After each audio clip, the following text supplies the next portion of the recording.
All right, guys, welcome back to Modern Day Debates. I'm your host, Mike. Tonight we have a really fun one. Two philosophy uh, interested individuals.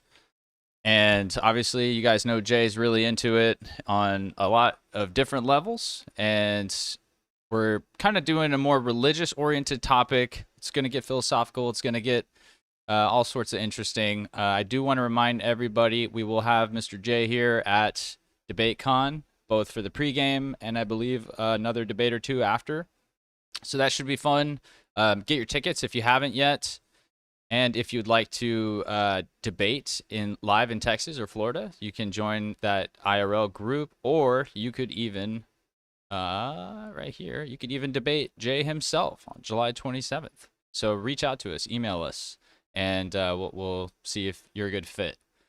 But I do want to get over to the topic tonight, which is going to be, can we have ethics without God?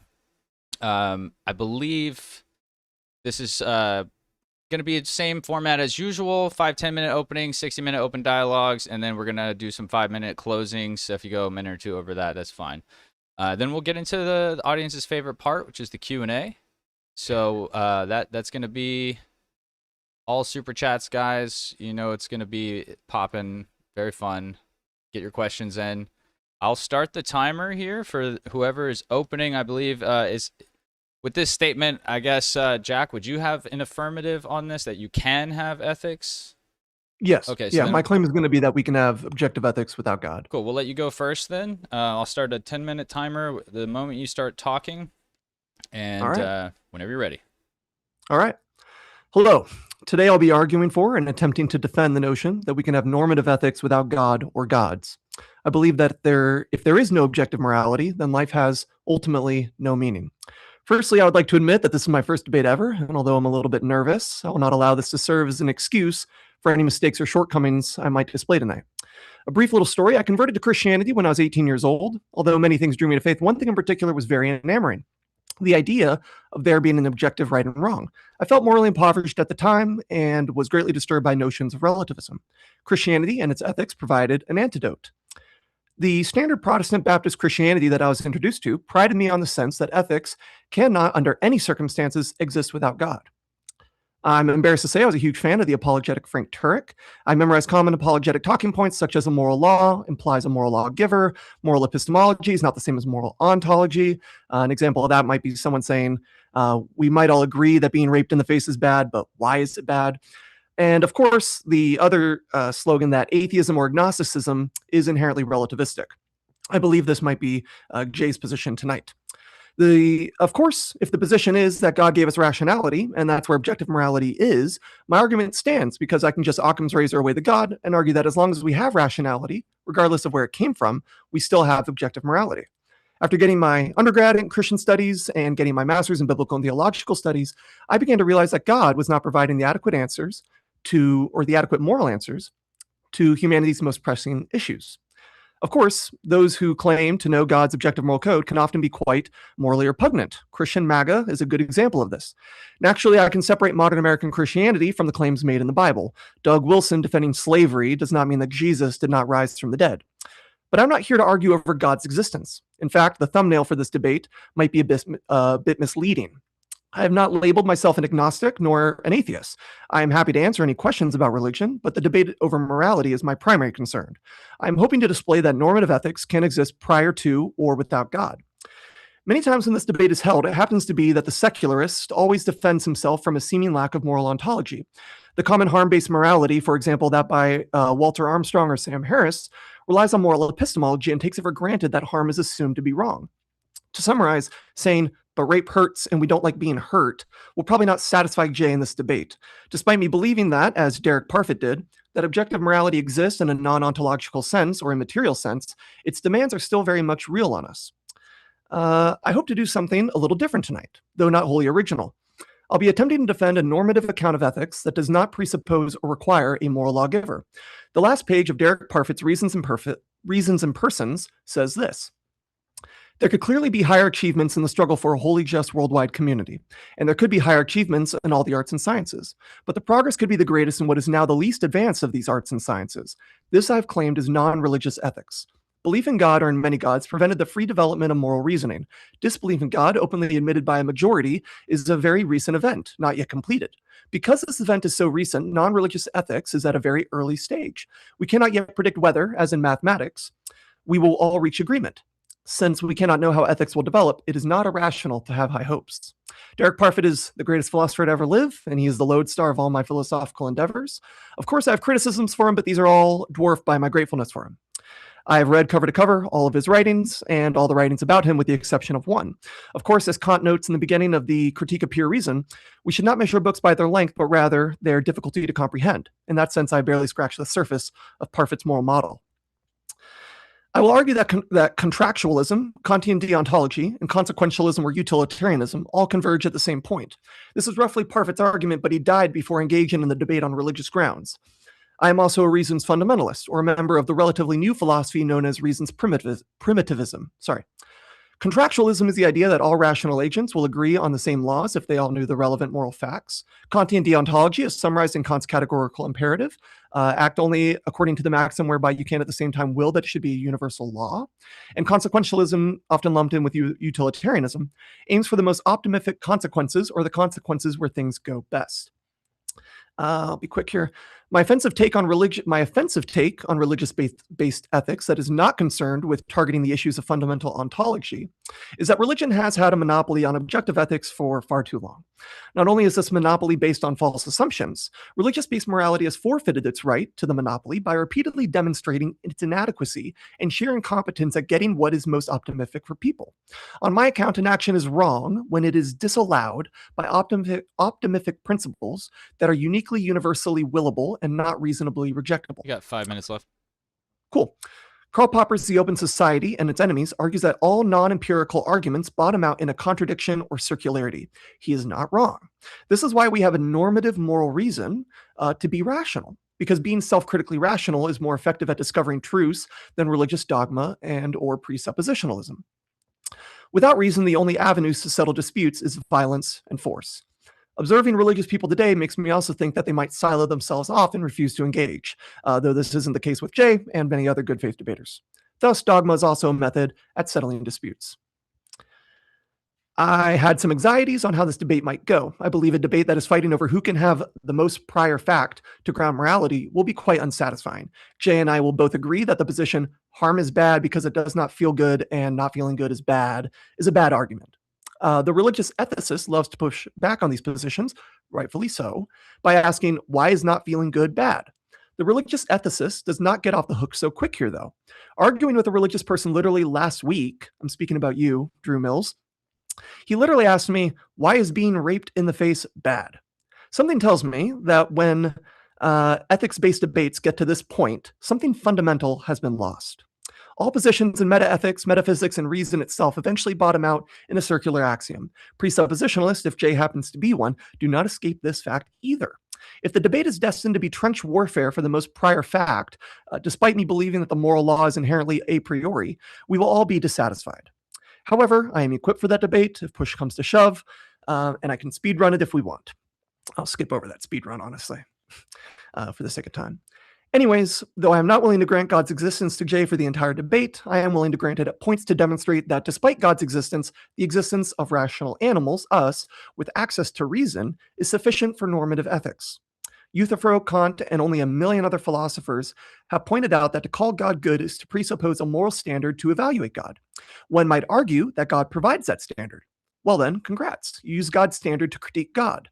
Of course, the theist has the benefit of arguing for the atemporality of God and his features, but this would only make the metaphysics analogous to the Kantian position. From there, I would still have the more prior fact because before one can even contemplate God, one must be reasonable and able to cognitively tinker with concepts, such as God's features. In whatever time I have left, I would like to propose that ironing out where our moral intuitions stem from is not always wasted time. Exploring the content of our moral models might help the audience sift through which model reveals itself as to yield a more fruitful and flourishing life.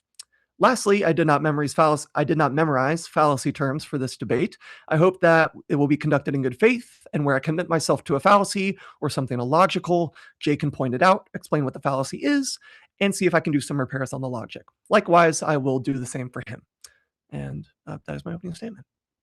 All right, thank you for that. I guess for the remainder of the debate, if you could refrain from using the The R word? word, Gotcha. yeah, Gotcha. just being safe for TOS. We don't want to get this video removed for any reason. Smart. Thank you guys. Like the video. We're gonna get into Jay's opening now. Whenever you're ready, Jay. Yeah, I want to thank Jack for joining us. I will argue that in order to have a consistent, coherent ethical framework in terms of justification, in terms of grounding that, in terms of a coherent worldview, one does need the existence of a specific type of God. We're not going to go into the Trinity tonight. I can argue separately that it's the Trinitarian Christian conception of God, but I'm going to argue that for theism, we need at least personal deity type of. We need a personal deity in terms of our theism to ground the type of ethic that we're looking for when we want to have what Christianity has as a virtue ethic. There are many other types of schools and theories of ethics, especially post-Enlightenment, postmodern schools, whatnot. Many different theories, but it's really ultimately a lot of men that are doing autonomous reasoning, and we're going to talk about reason here in a minute, to try to come up with a future ethic, perhaps one day, that could be objective. You notice in his opening statement, he said a very faith-based commitment when he says non-religious ethics is very early in its stages. Perhaps one day it can develop. So we notice quite a bit of faith in future progress of humanity to perhaps one day develop something that's objective. And I would argue that that's not going to happen because all individual human beings that are relying on their own autonomous reasoning are necessarily going to be, because they're finite, limited in their scope, and they're always going to be falling back into the relativist trap that my friend here is seemingly aware of.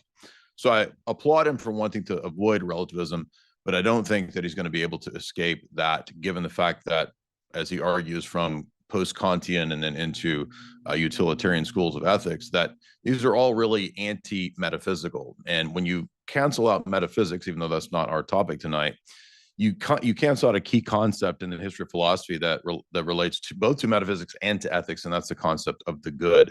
Christianity has as its ethical framework the highest good, namely the personal God of Christianity himself. So that God, especially God the Father here, is our highest good. He's not the only good. There are many goods, and I heard at one point what might perhaps be a version of the Euthyphro dilemma. In the Orthodox conception of God, there's not only God himself and then a higher standard that perhaps God must be judged by. In fact, there's many goods. There's created goods and there's uncreated goods. And so the unique metaphysics that Orthodox Christianity posits isn't really susceptible to the Euthyphro dilemma, which is based on a kind of specific Greek chain of being ontology. That's a separate issue, but I do want to talk about the highest good because I think that in Christianity, we have a notion of the highest good being God himself and also thus being unchanging. And so, although we might not think that that necessarily proves God's existence, it at least shows that there's an ability to ground our moral claims in something transcendent and something higher that does touch on philosophy. So, for example, if God exists, then there is a basis for human dignity. There is a basis for the respecting of human life. There is a basis to say that it is objectively morally wrong. Again, you might not agree with it, but there's at least within that system, it's not internally inconsistent. And so I'm arguing that Christian ethics, together with the Christian notion of metaphysics and the good and the highest good, gives us a coherent system, not just to say that there is a highest good or that there are many goods and thus objective goods and standards, but also to give us value judgments by which we might say certain actions are not good, not virtuous, other actions are virtuous, because they thus match up to this objective, beyond the physical, thus unchanging standard of the good. That good being not just impersonal, such as Plato's forms, but also personal, and thus we have a relationship to that highest good. It's not just an abstracted idea. It's not just a form. It's not just numbers or Pythagoreanism or something like that.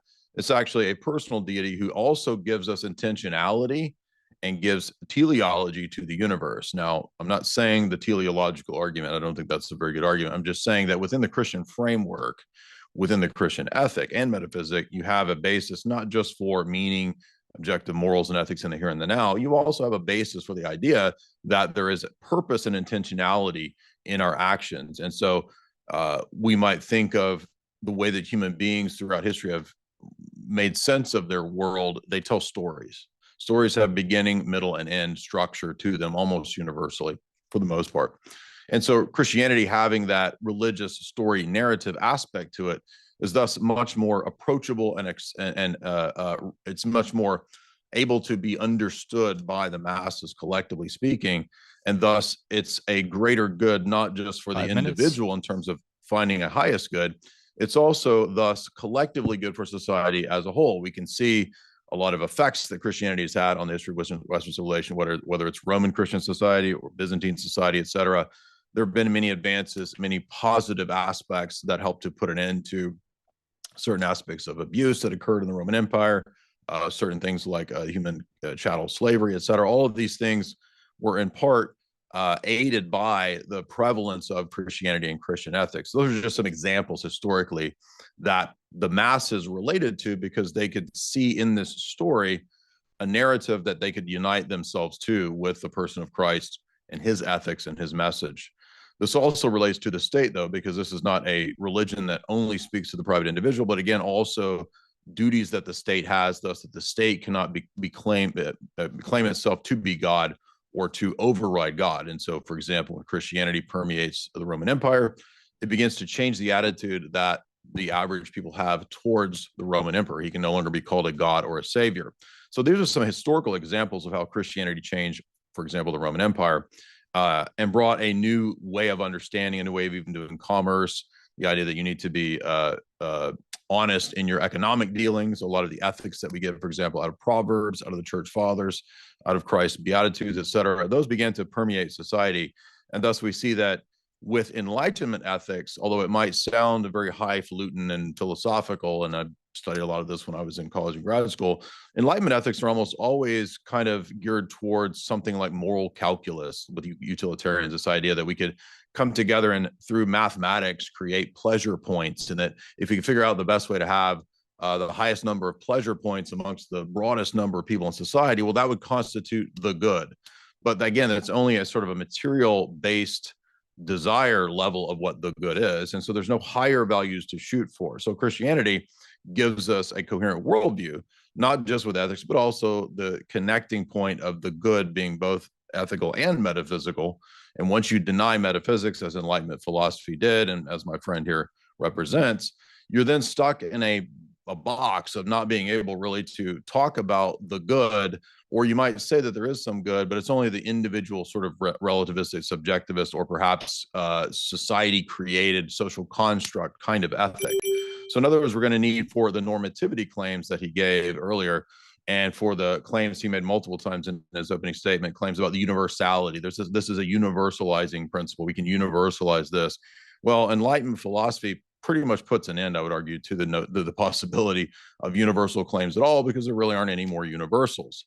Enlightenment philosophy becomes dominated by empiricism and nominalism. And so when we've canceled out the possibility of metaphysics and thus universals, we then lose the possibility not just of mathematics and the laws of logic being actual invariant conceptual things that are real. They become human constructs. Mathematics ultimately ends up as a human construct. So it falls over into typically postmodernism, narrative construction, and from epistemology, we get into ultimately psychology. Epistemology as a discipline oftentimes falls over into psychologism, and thus we lose any possibility of objective ethics and objectivism, precisely because we've cut out metaphysics and the transcendent to begin with. And so the entire Enlightenment system becomes a bunch of false presuppositions that have no justification. So I'm going to argue that, yes, we do need to presuppose the existence of God to have a justification for the preconditions of knowledge. And so if we have knowledge at all, those preconditions would thus be justified in the existence of the type of God that Christianity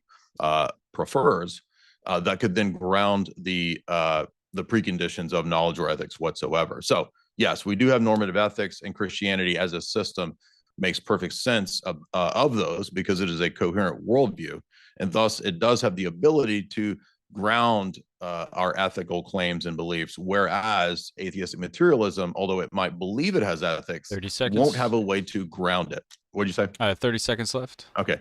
And since there won't be an ability to ground those ethics, what is right action? What is virtue? What is vice? How ought we punish vices? Should we have the death penalty? Should we have abortion? All these kinds of questions will all ultimately in the Enlightenment scheme be decided by technocrats, hedonistic calculus, individuals trying to come up with their own systems. It's really all going to be reduced to individual finite making it up on the spot.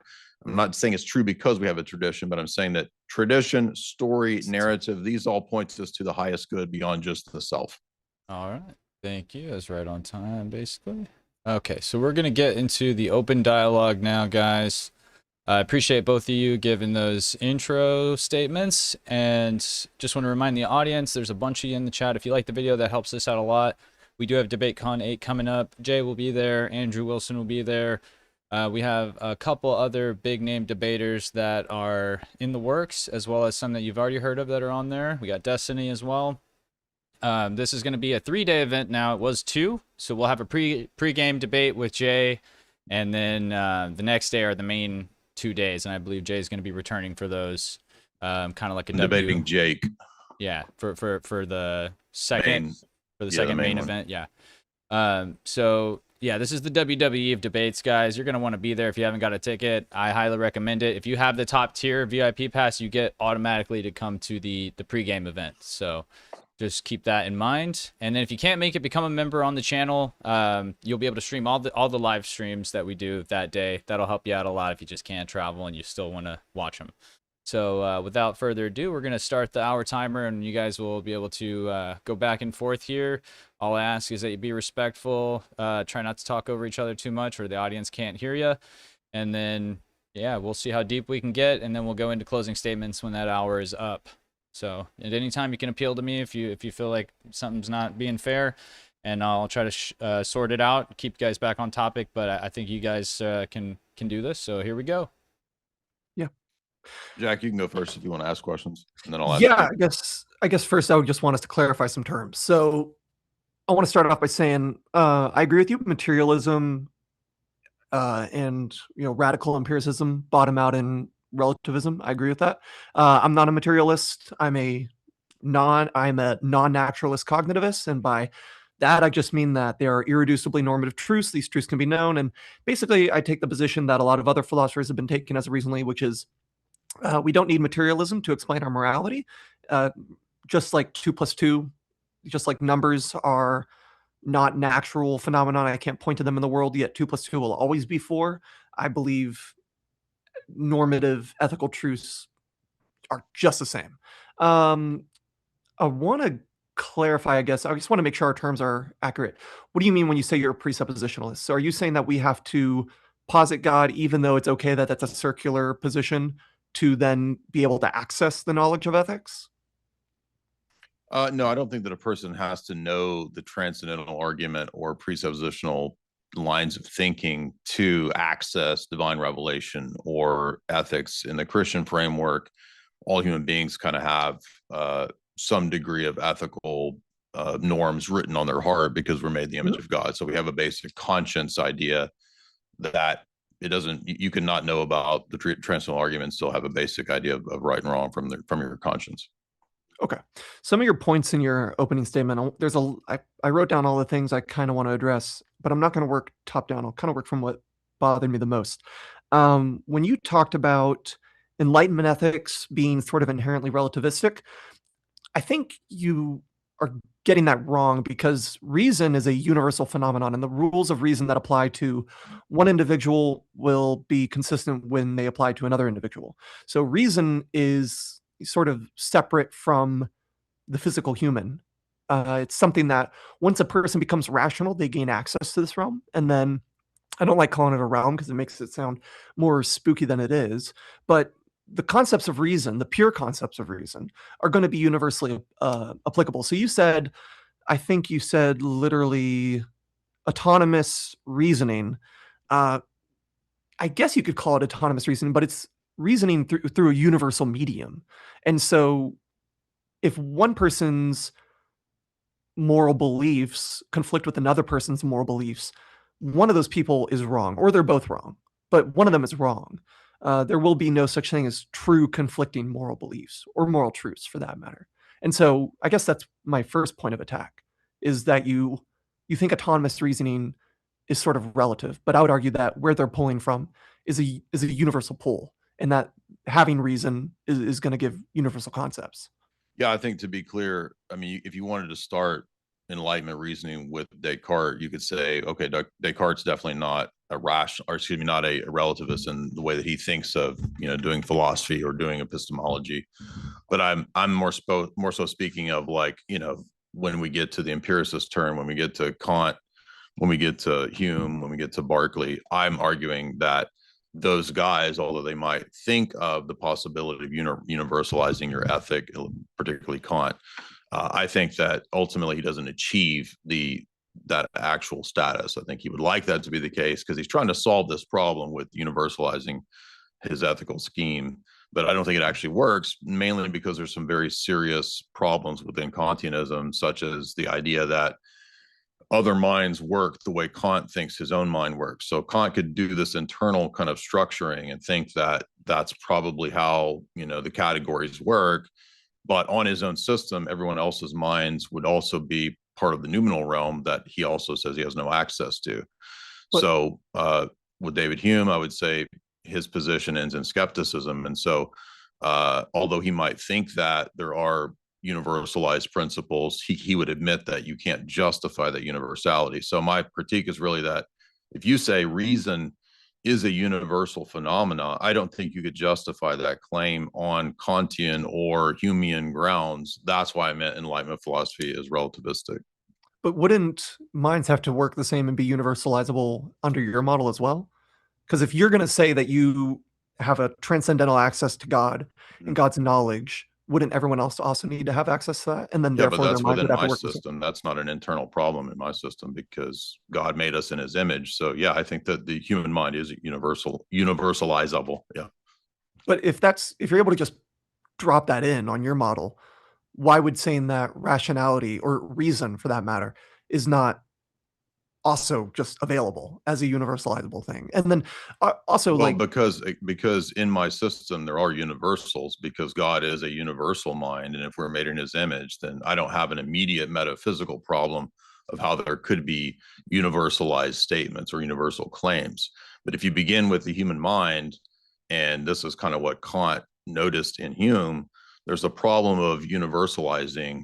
Even though you think you could do it, the question is not can you do it, it's can you justifiably do it from the other positions within the system. So I'm doing an internal critique and saying that you don't know if the other minds work this way. I mean, they could, maybe they do, but how do you know?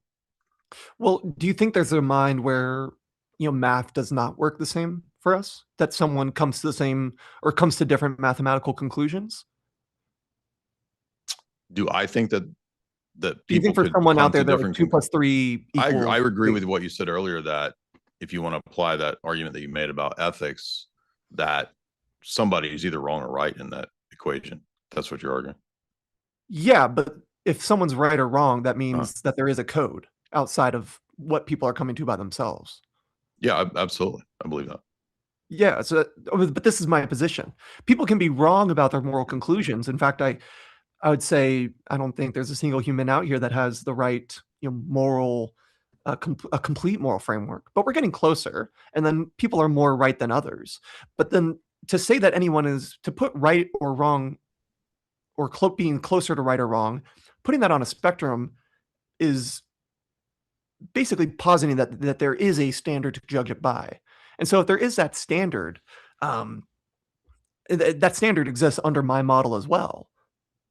Yeah, but the question is, how does it exist on your model given the Enlightenment presuppositions that I was critiquing? I don't doubt that you can tell a story about universalizing, and that's what Kant does. But the internal critique is saying that how does Kant legitimately have those claims when he's also said elsewhere that he has no access to other minds or how they work or anything outside of his own mind? That's the problem, is that you can make the claim, but is it consistent internally with the other presuppositions in the system? What would be those other presuppositions?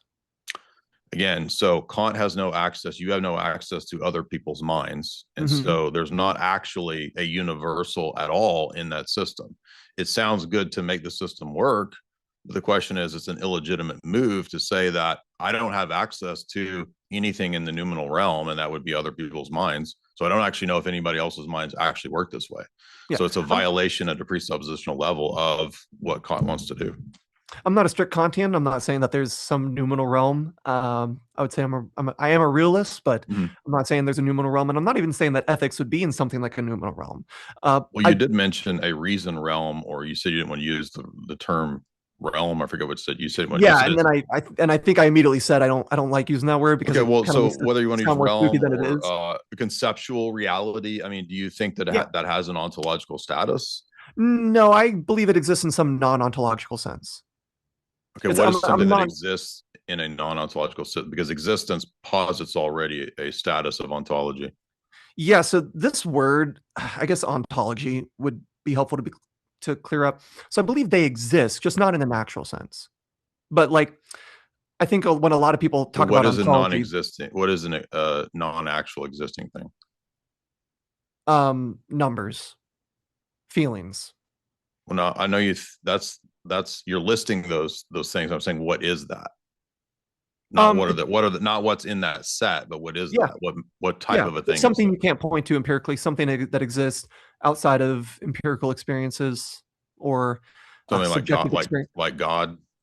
Under like religion, religions would have to, all the. Okay. But what I'm wondering is, how does your granting of that type of an existence, how is it any different than what I'm arguing for God? Well, one is that yours goes further. And so I would argue that in order to even begin to contemplate features of God, which is sort of what you're doing, and real quick. Well, I mean, you're already contemplating the features and you're going way beyond what I'm not understanding how we're getting there yet. So how are we supposed to know that these things exist that you're talking about? Well, to deal with concepts at all, I think this goes back all the way to Aristotle. Like, to believe in concepts are not a physical, natural thing that you can point to. Okay, right. So what are they though? What is a concept? Sure. I guess like a concept. I mean, are they in the mind only? Do they exist in a realm above the mind? Are they in the transcendent realm? Are they? I think it's a weird question. Are they just molecules, atoms? So they're not molecules. They're not atoms. I think distinguishing between what's in the mind and what's beyond the mind. I mean, the mind is what lets you contemplate anything that's non-physical. So I don't really. So you said that they're from the mind. You said they're separate from the human, and it's also a universal phenomenon. So reason, you said, is quote separate from the human, but also a universal phenomenon. Yeah. Okay. But do you have access to that? Yeah, through rationality, through having a mind that's capable of reasoning. Okay. But you're an individual finite subject, right? What? You're an individual finite subject. Yeah. Okay, so how do you have access to a separate from the human universal phenomenon? Because the concepts of reason apply to everyone. That's the thing in question. I'm just wondering what kind of question this because again, you keep moving from the individual to the universalized, the universal claims, these universal. Yeah. That's a universal claim. You're saying that all beings that exist that are humans have access to, or should have access to, this separate from the human universal phenomenon. Yeah. I mean, we observe in other people that other people have reasons, and these reasons have motivational force. But you're right. When we observe other people having these reasons, and then a lot of times they overlap with reasons that we have. I'm not talking about just reasons I'm not talking about like personal reasons for, minor tasks. I'm talking about like normative reasons with motivational force, such as there's a reason for you to want to be healthy, and that, or being healthy is a reason for you to take the actions to be healthy, to go to the doctor, to exercise. We see a lot of these reasons overlap with other people, and we can't come up with a good theory on why they should be wrong. None of these tell me why I ought to believe that universally is the case, because these are all specific finite instances. So I'm trying to figure out how we get to. Well, you recognize that you're operating. We recognize that other humans operate. I mean, we as well are all operating in community, and then these reasons I'm not a hedonist. I'm a rule consequentialist to a certain extent, but we see that whenever other people subscribe to these reasons, that they are the most optimistic. They can't be rationally rejected, and they're all universally willable. Well, again, you keep stating what's in question, that it's universal, that it's universalizable, et cetera. And I'm just calling into question how you make that move legitimately. Why ought we believe that because you've observed certain human beings operating in a praxis of this or that way that seems to overlap with what you've observed? Those are all limited, finite observations. Sure. And I'm trying to figure out how we get to a universal ontological metaphysical principle that there's this non-physical reasoning that we all have access to that's a quote phenomenon. Yeah. So I believe that reasons are irreducibly normative, meaning that like I don't think I can come up with a better definition of a reason other than it has motivating force. And when we experience a reason ourselves, when we when we are being rational and we think of something we ought to do, we encounter an ought. We can also see how this would be universally willable. I mean, from the Kantian side, we would want other people to will that principle as well. Or I guess the updated version of Kant's formula would be you should only will what people could rationally will. So I take that position. But also, if you're I think asking, what reason do we have to believe that reasons are universal? I think that's going to be an area where it bottoms out. That reasons imply universality, or normative reasons imply universality. It's sort of But why? I mean, you just keep stating that, well, it's just because it's universal, it implies that it's not. I mean, could I just say then, if you can make those arguments, can I just say, well, I mean, God just is, it just kind of is the case that God is. You wouldn't accept that. No, I wouldn't. No, I wouldn't, because there's so why much more. ought I accept that reason just is reason because it's universally rational? Well, reason is a fundamental like texture of human existence. Whereas God is I'm much not more. sure. I haven't heard exactly what reasoning is, other than it's sort of a critical thinking process. I mean, do you think the laws of logic are part of reasoning? Yeah. Okay.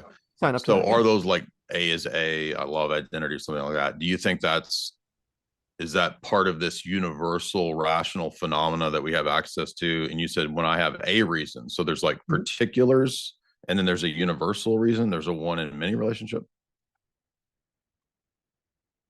Say that again. So you said there's universal reason as a phenomena that we have access to that's separate from the human. And you said that there are also reasons, plural, when I have a reason. So I'm just wondering, what's the relationship between the particular instance of a reason versus this universalized reason? Is this a one in many relationship, or? No, I think this is where like the language gets a little annoying. Reason with a capital R being that sort of series of concepts that are universally applicable and universalizable, like logic would apply to that, versus a reason. I guess like I wish the language wasn't so tedious on this, where a reason is in like a sort of a thing that gives that gives you that has motivational force on you. That's distinct from capital R reason, though it comes from capital R reason, or that's where you realize it. So like you included, say, mathematics or something like that, or, really abstracted, say, logic problems or something like that. What motivational force does a mathematical problem have on me? Nothing. I mean, you have reason. So how do I know which aspects of reason have the motivational force? And well, hold on. Let me amend that. Okay. You have a reason. There are reasons to be rational and logical. And so your reason to that 2 + 2 is 4, there's no like moral content to that, but being consistent and being coherent is something that has normative force. So that would be the motivating reason to believe. So what's the criteria for knowing which things have motivational force and which ones don't? If you're motivated, if it gives you motivation to do something. Is that subjective? Yeah. So the motivational force behind what's rational is purely subjective. Well, we can have motivating reasons. We can have reasons that have motivational force, but they're not all normative. Normative reasons do all have motivational force, but they're normative. They imply what we should Well, be doing. if they're subjective, how are they normative? Well, everything is subjectively experienced. I mean, I don't think anyone No, can so deny I'm that. saying ethically, are they relativistic, ethically speaking? Are they The ones like that have motivational force, are they also relativistic? some reasons that have motivational Okay. force can be relative? Yes, but What the tells normative us the ones that are and aren't? What's that standard? How do we know what that is? if it is universalizable, if it is rationally universalizable, if it cannot be rationally rejectable, and if it is optimific. Those are the Okay. ones that have How do we motivation, know those three normative motivational. principles are the case? Um, through, I guess, like you could say, all the history of philosophy has revealed that those things, like we want to be able to be worthy of According deserving to be to happy. Will Durant, according to Bertrand Russell, what do you mean all the history of philosophy? How could you just appeal to Um, all the history of philosophy? I'm saying like all of reason. Reason is what gives So these now things their reason force. is all of philosophy. So I'm getting a whole bunch of ideas of what I thought reason was a universal phenomenon separate from the human. Now it's just studying the history of philosophy.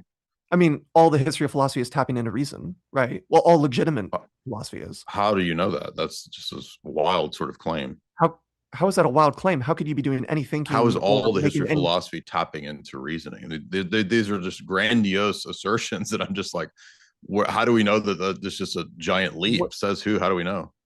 well well you know you can like realize the phenomenon of reason. Like you don't have to know what reason is to be using reason. Like just because people didn't have a term for reason Well, or but that understand doesn't what tell me how reason functions in your system as a justifiable thing to understand or accept. well, it's not really something you understand or accept. It's just something you use. It's just there whether you like it or not. But Well, like that's it's a fallacy. impossible The fact to that I use a thing doesn't tell me that it's good. That it's I can use the belief in unicorns for all kinds of things. That doesn't tell me that unicorns. I'm not saying reason as a universal phenomenon is what's is um is good in itself. I would say that the You humans just said it's and a thing that you use, and so Mhm. storytelling doesn't justify that that is a thing. Because I could tell all kinds of stories. I could just say, God's a great story. So, the Mhm. history of philosophy points to God.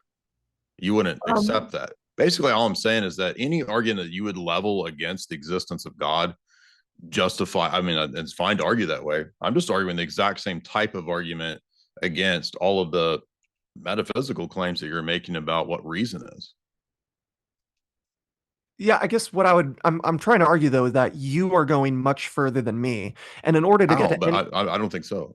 I mean, well, I know you don't think so, but when but you I haven't heard are any justification at all. Just even if you're not going that far, but it's not justified at all, it's like that's still a giant leap. well, okay, when I say, pardon me, when I say that reasons, normative reasons are giving us motivational force, these things are things that you experience and I experience. How do Your you know that? because you, I mean, I can Do you one, I have can I mean, do you have access to my subjective mental states? I mean, if you want to ask, if we want to pretend that that other humans are dealing with other, non-universal Maybe I've concepts, been on DMT the entire day. And how do you know that we're having the same experience right now? you might have been, but then I would say that you would be, I But you mean, don't know that. that would be just adding a whole lot of other contingencies Well, to the all I picture have to here. do is give you one like hypothetical that shows that you don't know because you don't have access to my inner states. So how do you know that? No, I'm not talking about like individual. Like when I say like we are all having access to reason, and experiencing the commands and the imperatives of reason. I mean, we could go around and again, we can go around and pretend that we have our own code and we have our own God and we have our own personal sort of like array of the way things are. But one, we see that as completely irrational in that it leads to uncooperation. It This leads is to a, disunity. It leads to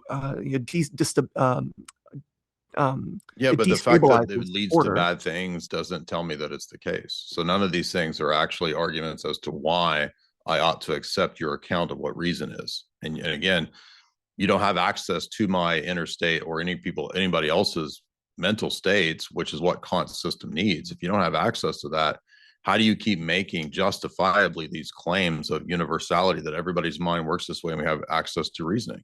No, this is what I touched on in my opening statement, is that if we want, we can sit here and look for the most prior fact, like who can go back further before it comes down to a brute assumption or a circular argument. We can do that. That's how I argue. So, well, but then you do understand that your argument is going to fall to the same issue. In fact, yours is going to fall to that of asserting a circularity or a brute assumption before mine will.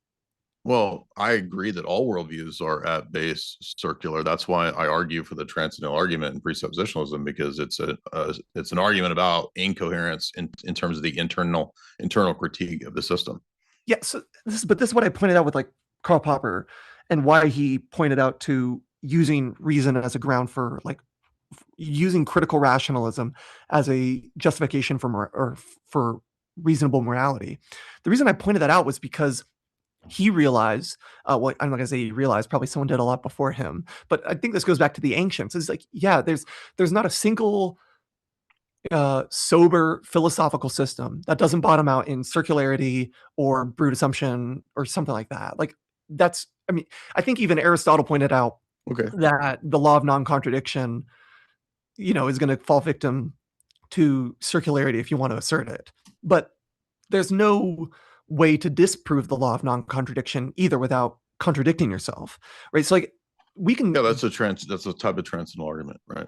I don't think that's a transcendental argument to assert that you can't disprove the law of non-contradiction without being contradicted. It's a type of transcendental argument to say that. How's that a transcendental argument? It's a type of one to say that because the impossibility of the contrary, therefore you're assuming the usage of logic when you deny logic. The same, it's similar in structure to what a transcendental argument is in terms of Christian apologetics. I'm not talking about Kant. I'm saying the transcendental argument for God has a very similar structure of saying that what's at root in this debate is two conflicting paradigms. Mm-hmm. And so if worldviews bottom out like that, and I think they do, the only way you could argue is internal incoherencies within the paradigms to show which one can give an account for ethics and metaphysics and epistemology versus the system that can't. So I'm arguing that in your system, you have this idea of reason, which kind of takes the place of God in my system. And so I'm saying that there's nothing incoherent in positing a world where God exists and humans have usage of the faculty of reasoning, which is universal because there's a universal deity that grounds it. In your system, it's bottom up with a finite person trying to make universalized claims. And I'm saying that's an invalid move within your system. Okay, so I don't know how we're getting to that. But under your model, I don't know how we get to anything with your model, because your model is saying, like, as you just said, reason is given to us through God. Mm-hmm. I mean, my question to you would be, how did we get there? What do you mean, how did we get there? How do we get to the place of saying that there's God that gave us reason? How could reason not exist, a priori or just without God? You're saying that in order for us to use the faculties of reason to contemplate God had to give it to us. Well, first of all, using the faculties doesn't tell me that it's the case. I can use all kinds of things that aren't real and aren't the case and still get things done pragmatically. So pragmatism and pragmatic usage isn't a justification of a thing. By the way, just because something looks like it would be impossible also isn't a justification, because people critique Kant on this point. No, it's not. It doesn't just look impossible. It's logically impossible for you to argue. But again, people have critiqued Kant on this point. I think it's a good critique of Kant to say, yeah, but just because it seems coherent mentally, it doesn't necessarily mean that that's the case in the world. For example, a schizophrenic might have an internally consistent mental schema that he pastes onto the world, but that doesn't mean that this is the case in the world. So I'm just simply saying that just because something seems to look impossible or crazy also isn't enough to get justification. So the fact that you could say, well, you can't conceivably deny reasoning. That's what Aristotle was saying. Like if you deny the law of non-contradiction, you're assuming it when you use it. And I'm saying that in terms of modern theories of epistemology and justification, that's not even enough to get you to a justified claim, because I can defeat it with the critique of saying that, well, maybe reality just appears to match up to my mental schema. So I can launch a Kantian critique of your claims about reason and say, yeah, but the fact that reality matches up to everyone's mental schema. You don't know that. That's what I keep trying to say. But we do. We observe that claim, and you can't. We do know. We observe it all the time. No, you don't. Yeah, I observe it in you acting That's not relatively. enough to get you to justification, because your observations are limited to individual finite instances that never get you to a universal claim. That's what I'm trying to say. But So it's an unjustified when I limit. argue that these things are not rationally rejectable, that a rational being would not reject That's it. just begging the question that anybody that's agreeing with you is thus the one that's rational. No, it's not, because I can be acting irrational sometimes. I do act irrational sometimes. That But furthers like my argument. but for me to say that I'm acting irrational or you act irrational at times is to put the standard out there. Well, that doesn't tell us that it's universal just because that's the standard that you're using. But we all use the same standard. How do you know that? You keep asserting that. How do you know? You engaging in this conversation with me right now That doesn't make it universal. along these lines. Well, then what could universal even mean if it's not observed in all beings and is able to be sort of like teased out of them? Again, I believe that is what it means, but my worldview gives an account for that's how it's universalized, because God Mine as does too, and mine gives it first. No, it doesn't. Yes, it does. Because to No, it even doesn't. contemplate God in his features, you would need reason itself It's to a even be able. category error. It's a category error. What do you mean by a category error? Just because I'm using the faculty of reasoning and then talking about God doesn't mean that reasoning is prior to or superior to or ontologically prior to God. That's a category error. In the Christian paradigm, I'm using a created faculty to reason about the uncreated, which I have within the framework of the God that gave it to me. Sure, but the problem with that is it's unfalsifiable, right? And then Karl Popper had I'm allowed to cuss a little bit, right? Right? Like I can say, like, okay, cool. Like Karl Popper had this idea of like the principle of falsification, that like if I can't falsify your claim, if it's impossible to if I can't falsify that reason precedes God, or what came first, God or reason, if I can't falsify that, it basically leads it into the realm of bullshit. Now, just because something can't be falsified and is in this realm of like being a little bit bullshitty, it doesn't mean it's necessarily false. It just means it's not philosophy, or it's just not something. I mean, you that, can like, say my views aren't just, philosophical, but that's not an argument, because I could just say, okay, well, your position is no, also unfalsifiable. It's not philosophy. My position is falsifiable. Well, I know if you're going to launch the critique of me to say that because you're talking about theology, it's not really philosophy, that's an arbitrary, like, that's a version of the naturalistic fallacy to say that, or no true Scotsman fallacy to say, well, you're not a real philosopher. I can launch, if you can use the fallacy, I can do the same thing to you and say, well, fine, you're not really doing philosophy either, because when Popper says something that can't be falsified, he's not saying that it's not philosophy. I know I said that. When Karl Popper says that if something can't be falsified, it's just not up for it's not a prime candidate for rational debate. Well, I mean, the fact that you don't find theology part of rational debate is irrelevant to the argument that I'm making. I find you can have rational debate about theology. Okay, well, then what you said doesn't apply. Then falsification isn't applicable. No, presuppositionalism, like forcing God into the picture to make the model. That's not what the argument is. It's not forcing it. It's arguing that without God, you couldn't have the picture at all. That's what the transcendental argument is. But well, I think it's been demonstrated that you can have reason without God, and then to say that, well, I mean, that's what you're here to demonstrate. So, well, ethics. So I pointed out that there are moral claims that are irreducible normative claims that are available through reason, that these are immaterial and exist in a non-ontological sense, in the same way that mathematics is universally true and exists. They're unconditioned by empirical factors. They're available to everyone with reason. Desires sometimes overlap with these reasons, but they can diverge.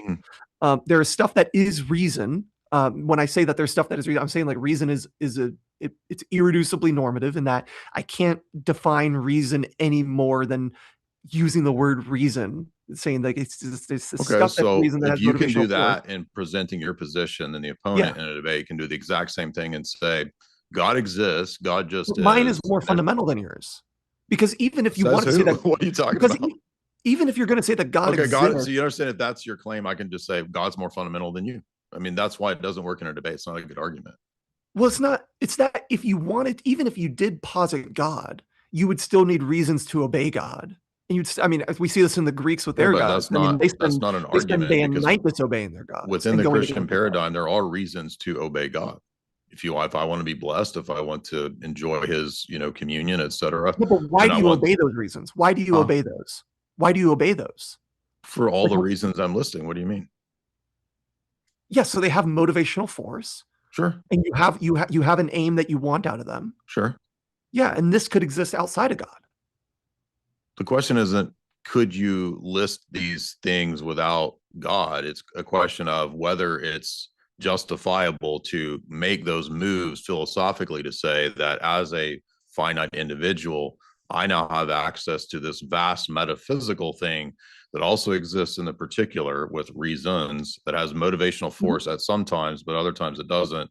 So there's all of these assertions, and I'm just trying to get, without arbitrariness, like, how am I supposed to think that all that is the case on your worldview? Because this is essentially something that you believe with some added No, it's steps. not. So again, I have Yes. different justifications for my system and for what I'm positing. So the fact that I have the same positions or the same assertions doesn't mean that I have the same reasons for those assertions. That's what I'm trying to say, is like, we need good reasons, not just do we have the same arguments. Because I might have, let's say we have the same ethical positions on some moral issue that's out there. And my argument is, yeah, I believe that you're supposed to do XYZ because I had a dream about that last night. That wouldn't be a good reason to follow it. So the fact that it would be a reason with motivational force, but it wouldn't be a normative reason. Because it would be a reason with motivational force, but it wouldn't be a normative reasons, because we could rationally reject it. Other beings could rationally reject that. Like you having a dream of why I should do something. Well, I'm just saying that it's not the fact that we have the same position of the universality of reason doesn't mean we have the same account for it. That's what I'm saying.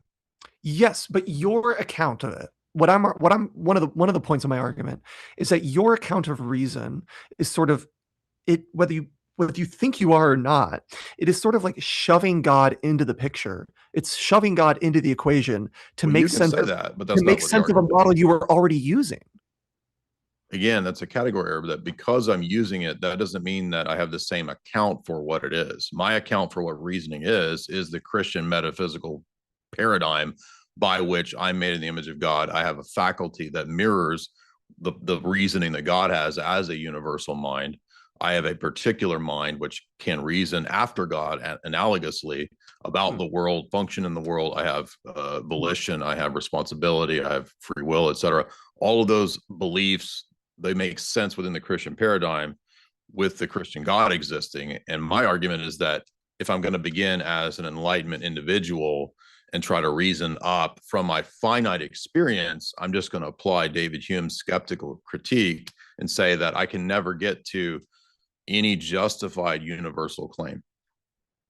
So, okay, one of your criticisms of me or my position is that we have, when I say that reasons are given normative force, one of your arguments is that I'm a finite being and I have no reason to think that reason is universally applicable to other rational beings. Yes. Okay. First off, so I would say that we can observe other beings using, we already covered this, but I said, well, how does but your observation isn't universal. So how do we know that that's actually universal? I don't believe anything will ever be able to be 100% confirmed, but there's, I guess, try not to word salad this. Okay, so then we can't use. There's good reason to believe that when we see other humans cooperating, other humans, working together and building similar moral systems and converging on their moral systems and using integration theories instead of error theories, this is evidence to some degree that humans are probably roughly working with the same faculties. The fact that when we do large-scale projects, I think humans, with the exception of maybe like ants and honeybees, humans are capable. I'm not even going to give other non-rational creatures the benefit of the doubt. Humans are a very unique creature in that we have mastered large-scale planning, large-scale cooperation, going to the moon, building crazy satellites, doing crazy microchip stuff. All these things with, cooperation is I would say evidence that we're all working roughly with the same rules and the same thinking. Okay. But turning it I from think prisoner dilemmas demonstrate this as well. The fact that prisoner dilemmas oftentimes yield similar results with people sometimes doing what is irrationally best for them. I think prisoner dilemmas kind of prove my point. But the reason I brought this up was to say, okay, so this is my position, this is your criticism, and that's my response to your criticism. My question to you would be, how would you know that you're under your model, when you are presupposing God, how do you know that other beings are working with the same principles that you are to be able to presuppose God to explain or justify their rules of rationality, right? Well, And I if don't so, begin with enlightenment, empiricism, or Kantian I don't noumena believe in. I'm not an phenomena. empiricist. Yeah, right. No, Like I'm saying that I don't have the Enlightenment presuppositions, whether it's Hume's skepticism or Kant's phenomenal noumenal divide or any of that. So you I don't don't even have have to the answer that question. problem. Well, again, in the Christian scheme, all human beings are made in the image of God, so there wouldn't be a problem like But isn't that under universality your of reason. Isn't that under your Christian scheme? Like, couldn't there be plenty other religious folks who don't believe that all humans are created in the image of God? But what does that have to do with my position? I'm arguing my position. So yeah, I'm sure there's 1,000 positions out there, but that's irrelevant to what I'm arguing right now. Yeah, but then what reason do people have to be convinced of this argument? What reason do people have to listen to this debate and then walk away and saying, you know what, yeah, I'm Well, in for line with Jay's example, position? there's no probabilism involved in the belief that reason is a universal faculty because it's grounded in a universal reasoning being, namely God, a universal omniscient mind. Thus, in that paradigm, it would make sense, it's coherent, it's consistent, it has explanatory power to say that human beings also have this faculty of reasoning, which touches on that transcendent reasoning that you've been appealing to. But you just said a second ago that it's not for sure 100%. It's actually probabilistic, is the direction you seem to be leaning. But something can be universal, but then not universal, it's probabilistic. So now you've kind of hedged and moved towards probabilism versus universality. So which one is it?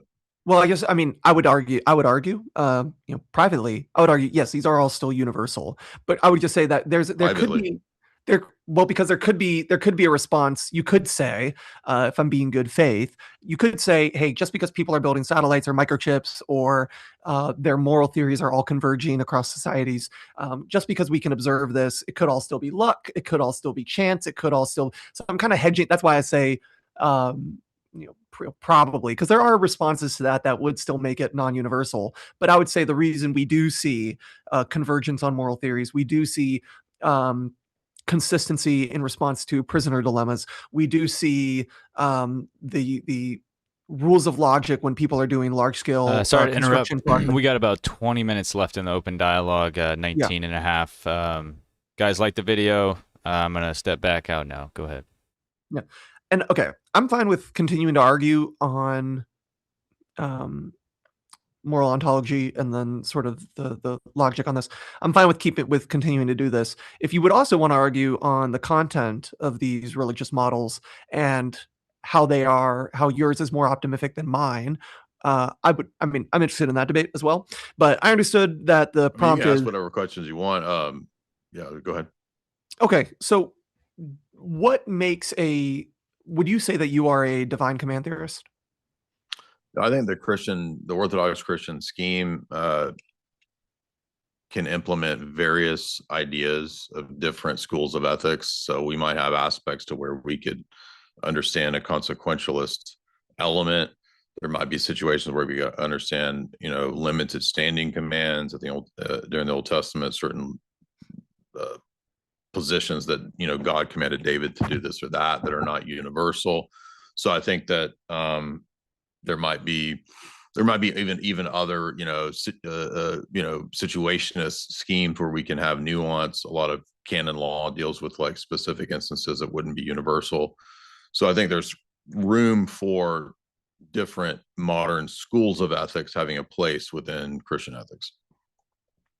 But those would all be after the fact of Christian of God, right? Those would all be downstream. Yeah, I mean the Christian system relies on the existence of God as the foundation for anything else. But like, so you would say divine command theory might have a place, but it's not right. It's not a sole subscription. It's Okay. not the only source of ethics, because humans also have the ability to reason and come to specific conclusions about specific things that don't directly relate to divine command theory. Yeah. Real quick, just to make sure I'm not misinterpreting your points earlier. So you would say we have reason, we have universalizable concepts of reason, we do have sort of what Kant would call a pure concept of reason, and just because we're also then using these to then talk about God or the features of God, this doesn't mean that it doesn't necessarily mean that they predate God, and that God would be the only being that could facilitate such principles. Sorry to just go to Or divine command ground theory them. and then Yeah, back to this. I just wanted to make sure I ground was. them. You would say what? Ground them. God is the only type of being that could ground those types of things because of what they are, metaphysically speaking, right? So, for example, universal principles, universal reasoning, laws of logic, mathematics. For us, those things are universal qualities or universal concepts. They do have some degree of existence, ontologically speaking, because God is the creator, not just of the physical world, but also of the mental world. And so those things do have a kind of mental existence, a conceptual existence. And that's exactly what's described in the history of the Christian tradition. So to me, it makes sense on a kind of what's sometimes called exemplarism or divine mind theory, that would be a natural grounding for those types of things. So yes. Yeah. So when you say that, so in your criticism of my position is that there are, just because people are realizing universal concepts, or they aren't even capable of realizing these universal concepts in universal moral laws, because, and wait, why is it I mean, you could believe in those things like sure. like a Platonist or a Neoplatonist. That But doesn't mean why? that you have good reasons to believe in them. So you don't believe finite individuals could have access to a sort of universal code or a universal system of No, I just thought, said they can, but that doesn't mean they have good justification for why they believe that. and the observation of cooperation, the convergence of moral theories, the None of those things justify it. leaning Again, towards integration instead of error theories. so None I'm of just going those. to use all of David Hume's None of those, arguments. Yeah, I'm going to use all of Hume's arguments against those being justifications. So, okay, if Hume's position though is that reason can never give us, we can never have morality from reason. It's always inclination. Mm-hmm. I mean, when you take Hume and when you use Hume's position, are you pushing the other side of that we can only have inclination, and inclination will if I always use an argument from empirical sense data, it doesn't make me an empiricist. If I use an argument from I'm just curious. Plato's forms, it doesn't make me an idealist. Yeah, but we do know like Kant was responding to Hume's assertion of this, and then Kant has great arguments. Doesn't make me a Kantian. No, it doesn't. And like I said earlier, so obviously I'm not going to adhere to all of David Hume's positions. No. But so you think that Kant failed to counter Hume's position on the is-ought distinction?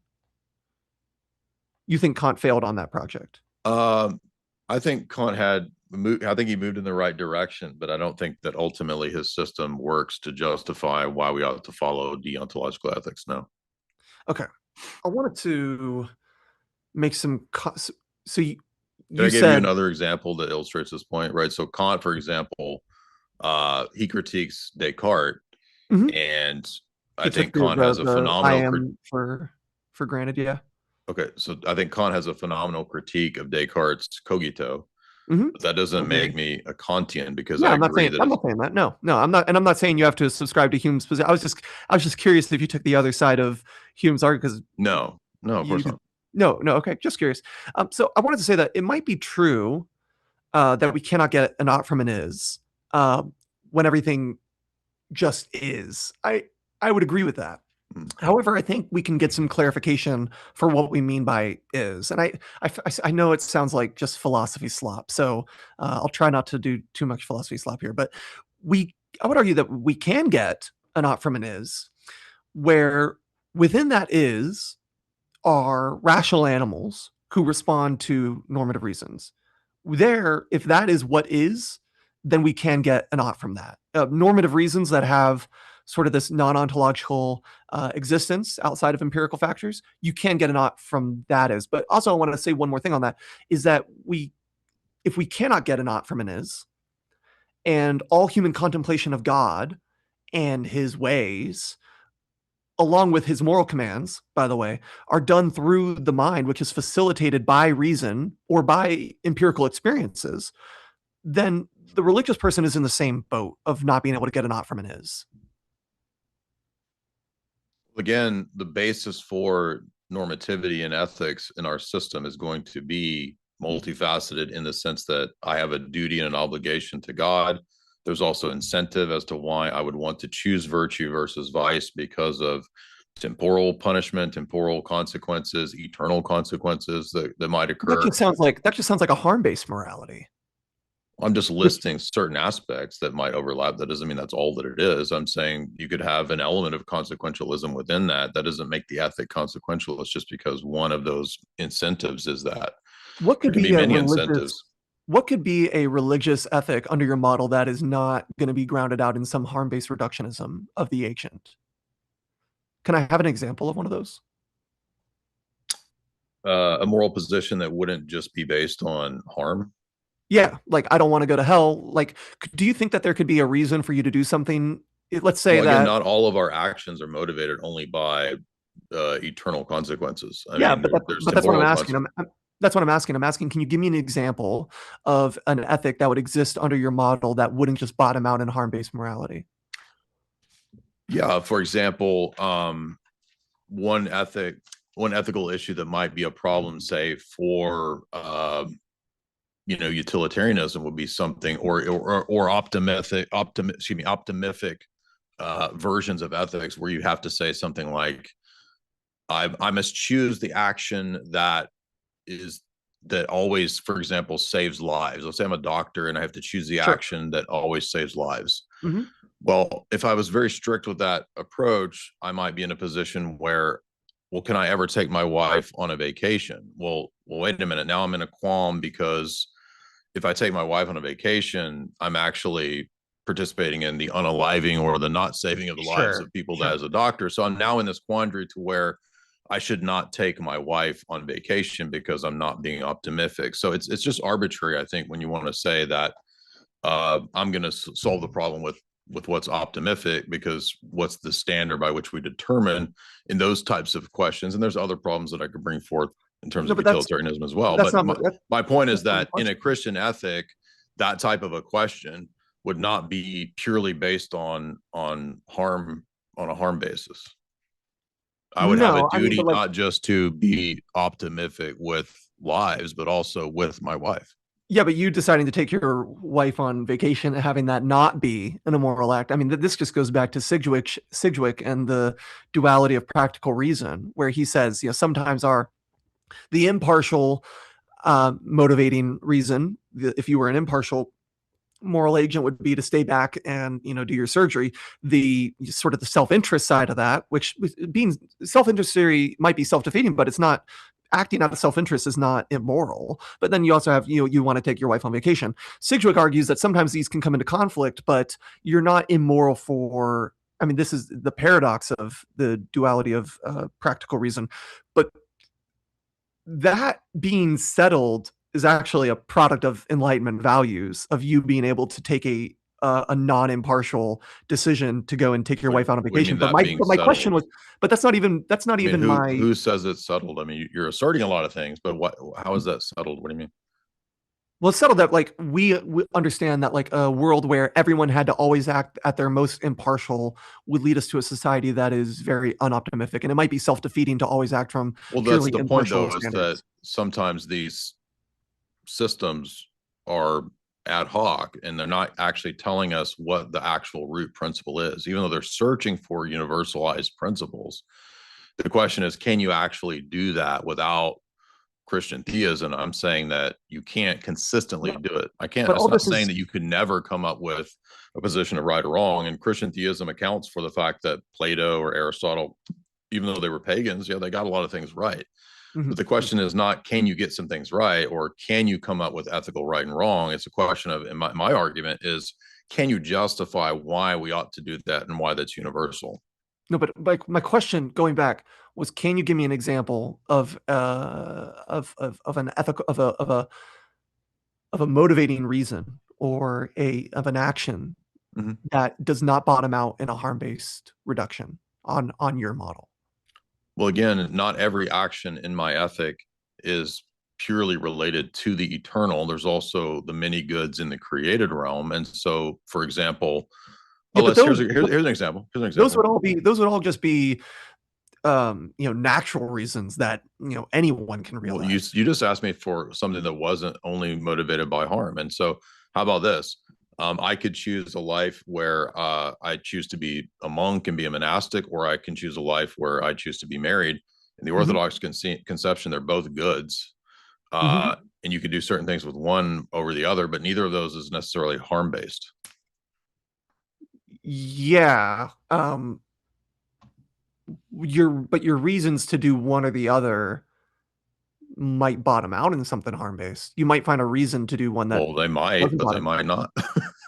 I guess, but those I don't think. But like, if it's how is this an argument if it might or might not? I mean, so. Well, no, but like, I guess I shouldn't have even said that, because this is not one of the normative reasons that I'm talking about. Is there a normative reason for moral action under the presupposition? What I'm saying is that a virtue ethic allows me but real quick, sorry, you having to decide between getting married or this is a hypothetical imperative. This is like something that is not universally applicable to anyone. I'm asking, is there a universal, moral code under your model that is not bottom out and harm-based? There are many situations that could potentially be universal in different people's lives where they have to choose things that aren't directly related to anything based around harm. And I'm giving an example of my ethic as a virtue ethic informing a situation of choosing between two different goods that is not necessarily based around harm. You just asked for an example of that. Okay, there's one, and that's informed by my Christian virtue ethic. I clarified the question of asking for a universal one that would have to apply to other people. Well, universally, every human being could potentially be in a scenario where at some point in their life they're having to choose between multiple goods. And you admitted that it might not necessarily relate to harm. Okay, well, there you go. We got 5 minutes left, gentlemen. And then we'll get into the closings. But I'm not even understanding, like, what are you trying to prove, that every action is in some way related to like pleasure versus harm or something? I think under the Christian model, I think it is hard for people like presuppositionalists. I think that it's hard for people in your position to argue for an ethical model or give anyone a code of ethics that is not also, that does not ground out itself in some enlightenment view. Well, how would it ground out an enlightenment view when Christianity is pre-enlightenment? Or you just mean it has that same shared feature? Has the same shared features, but also the features that were clarified. They might have pre-existed the Enlightenment. They almost certainly did pre-exist the Enlightenment. Well, but they also existed in religions that predated Christianity. Well, I admitted that Plato and Aristotle got all kinds of things. I mean, Aristotle has a virtue ethic, and a lot of that I agree with. But that doesn't mean it's not the same thing as whether or not you're giving an account for that ethic. And so I think Christian theology does give an account for the ethic. That's what I've been trying to argue. Whereas I don't think Enlightenment ethics can do that, even though it would like to do that. So I guess one thing that we got 5 minutes left, and so I guess we'll just continue on the maybe in the Q&A we can get into content, because one of my positions, and it's not necessarily related to the debate, is that Christian ethics is sort of forfeiting its right to have the monopoly on universal normative ethics. But I guess along these lines, it's forfeiting. How would that be the case? Because Christianity is such a wide group of families, but I'm sure, like, under your view, you wouldn't even call like a progressive Christian a Christian, would you? No. Yeah. Would you call like Baptist Christians? Technically, no. Okay. Would you call like Presbyterians Christians? No. Okay. No, in the Orthodox view, Orthodox are the only Christians. Okay. Interesting. All right. Well, like, for the wide family of Christians, of people that roughly subscribe to some some package, whether we believe it or not. The Baptists who are believing in the Trinity, whatever. When I say they're forfeiting, is we are watching the application. One, we're watching a lot of debate and divide within the theological tradition. And I think the massive disagreement within the theological tradition is sort of demonstrating the incoherency and the inability to be consistent within the religious code of ethics. So I think that's one mark against it. But also another one is that we watch that when these principles are applied, societies get regressive, and then also they get very misanthropic. Okay, well, but you already admitted earlier on, you said at the very beginning that if two people were arguing morally a position, and they came to radically different conclusions, or people were arguing a mathematical problem, they came to different conclusions. One of them is right, one of them is wrong, right? Yeah, or they're both wrong. Yeah. Right. Well, and conceivably, you could have two heretics arguing and they're both wrong, but I can argue the same position and say that, well, just because multiple groups are arguing Christian theology, that really has nothing to do with whether Christian theology is wrong or right. No, I'm not saying it's wrong or right. I'm just saying that the consistency of the debate, or I guess I should say the inconsistency within the debate, but also the misanthropic values that are being pushed on societies that are subscribing to, or not societies, but traditions or cultures that are subscribing to these Christian values, and I mean Christian in more of a wider sense than you do, are demonstrating themselves to be misanthropic. And then that is, again, on the faculties of reason, the pure concepts of reason, we are able to conclude that these are probably not the most optimistic. They're not all rationally universalizable and or willable. Would that same argument apply to the realm of secular philosophy? Would that then? Yep. But there we see convergence. Okay, and there we see cooperation. We see a lot more cooperation within secular philosophy and secular normative ethics. We see a lot more convergence, integration theories, a lack of error theories, and convergence. So the secular philosophers are all coming together to, what did you say? Secular normative ethics. In your opening statements, you said perhaps one day we can have a progressive, non-religious, objective ethic that can develop one day. So it's faith-based. I think you're misusing the word faith there. When you say you're the one that said perhaps one day you're hoping it'll develop. That sounds like. I think you know this. I think you know when I say. No, I just think it's funny. This is my argument. Is that I think you know what I think you know that I mean. I think I think you know that I mean hopeful. I think you know that I mean hopeful. I think you know I'm not sitting down and praying that. But the point is that it doesn't exist right now, right? So you're arguing for a thing that's going to come one day. It doesn't actually exist. There's not actually secular objectivist ethics right now. No, they are, and they would have always been, but they are just becoming more realized because you guys have had the monopoly on. But you argue that they. Well, wait, so they haven't always been if it was theologically based. So that's not true. No, I would argue the ethical code has always been there. All right, guys, that was that doesn't mean it's true, but yeah. That was the end of the 60 minutes there. If you want to go ahead and start some closing statements, Jack, since you opened, you'll go first here, and Jay will get the last word. So 5 minutes on the clock. Whenever you're ready, then we'll take a short break after a quick little ad read. And then we'll be right back for the Q&A. Okay. I guess throughout all this, I planned on writing up my 5-minute closing, but I just didn't. So I would argue that ethics is, again, like I will reiterate my opening position, and I'll try to respond to some of Jay's responses that we made during the debate, that ethics is realizable because we are rational animals, and as rational animals, we are all working with the pure concepts of reason. The evidence of cooperation and massive projects being undertaken by people is proving that is evidence that we are all working roughly with the same concepts. The fact that if I ask you to do math problems in your head in your room and I do mine in mine, and we compare answers, will be correct, assuming we're all following the same rules. Is evidence that reason is universalizable. Also, the fact that our ethical theories are converging and we are noticing like a progressive system of ethics. By progressive, I don't mean politically progressive. Progressive is in that it is becoming more and more integrated, but also we are realizing things that are misanthropic or unethical and are cutting them from our debates or from our theories. I would argue that any unethical practice still done in society today are often usually maintained by religion. For example, some states that are, or any resistance to researching stem cells and all the benefits and optimistic results that could come from that, that is all stopped by religious-based ethics. Also, we go back in time, we could see the justification of slavery, of chattel slavery. We could see the witch burnings, but these are all very cliche talking points. I would argue that the death penalty is something that is practiced in all the most regressive countries, and then also weirdly the United States, and that it is religion that is grounding the death penalty. The only other countries that we are like when it comes to the death penalty are, again, regressive states like Iran. When we look at that states that are doing more optimistic practices like those in Europe, we can see that they are leaning more into Enlightenment ethics, and their cooperation is, again, evidence that they're all working with the same universal principles. I would argue that the presuppositionalist position has to force God into the picture to explain the reasons that they were already using. Jay would call this a category error, and I can understand how he gets there. I could understand how he would say that, like, God is an atemporal entity, and to use tools to realize God doesn't mean that the tools predated God. I can understand that. But then there is still a leap. And this is why Christians or people in faith-based communities talk about the leap of, faith, right?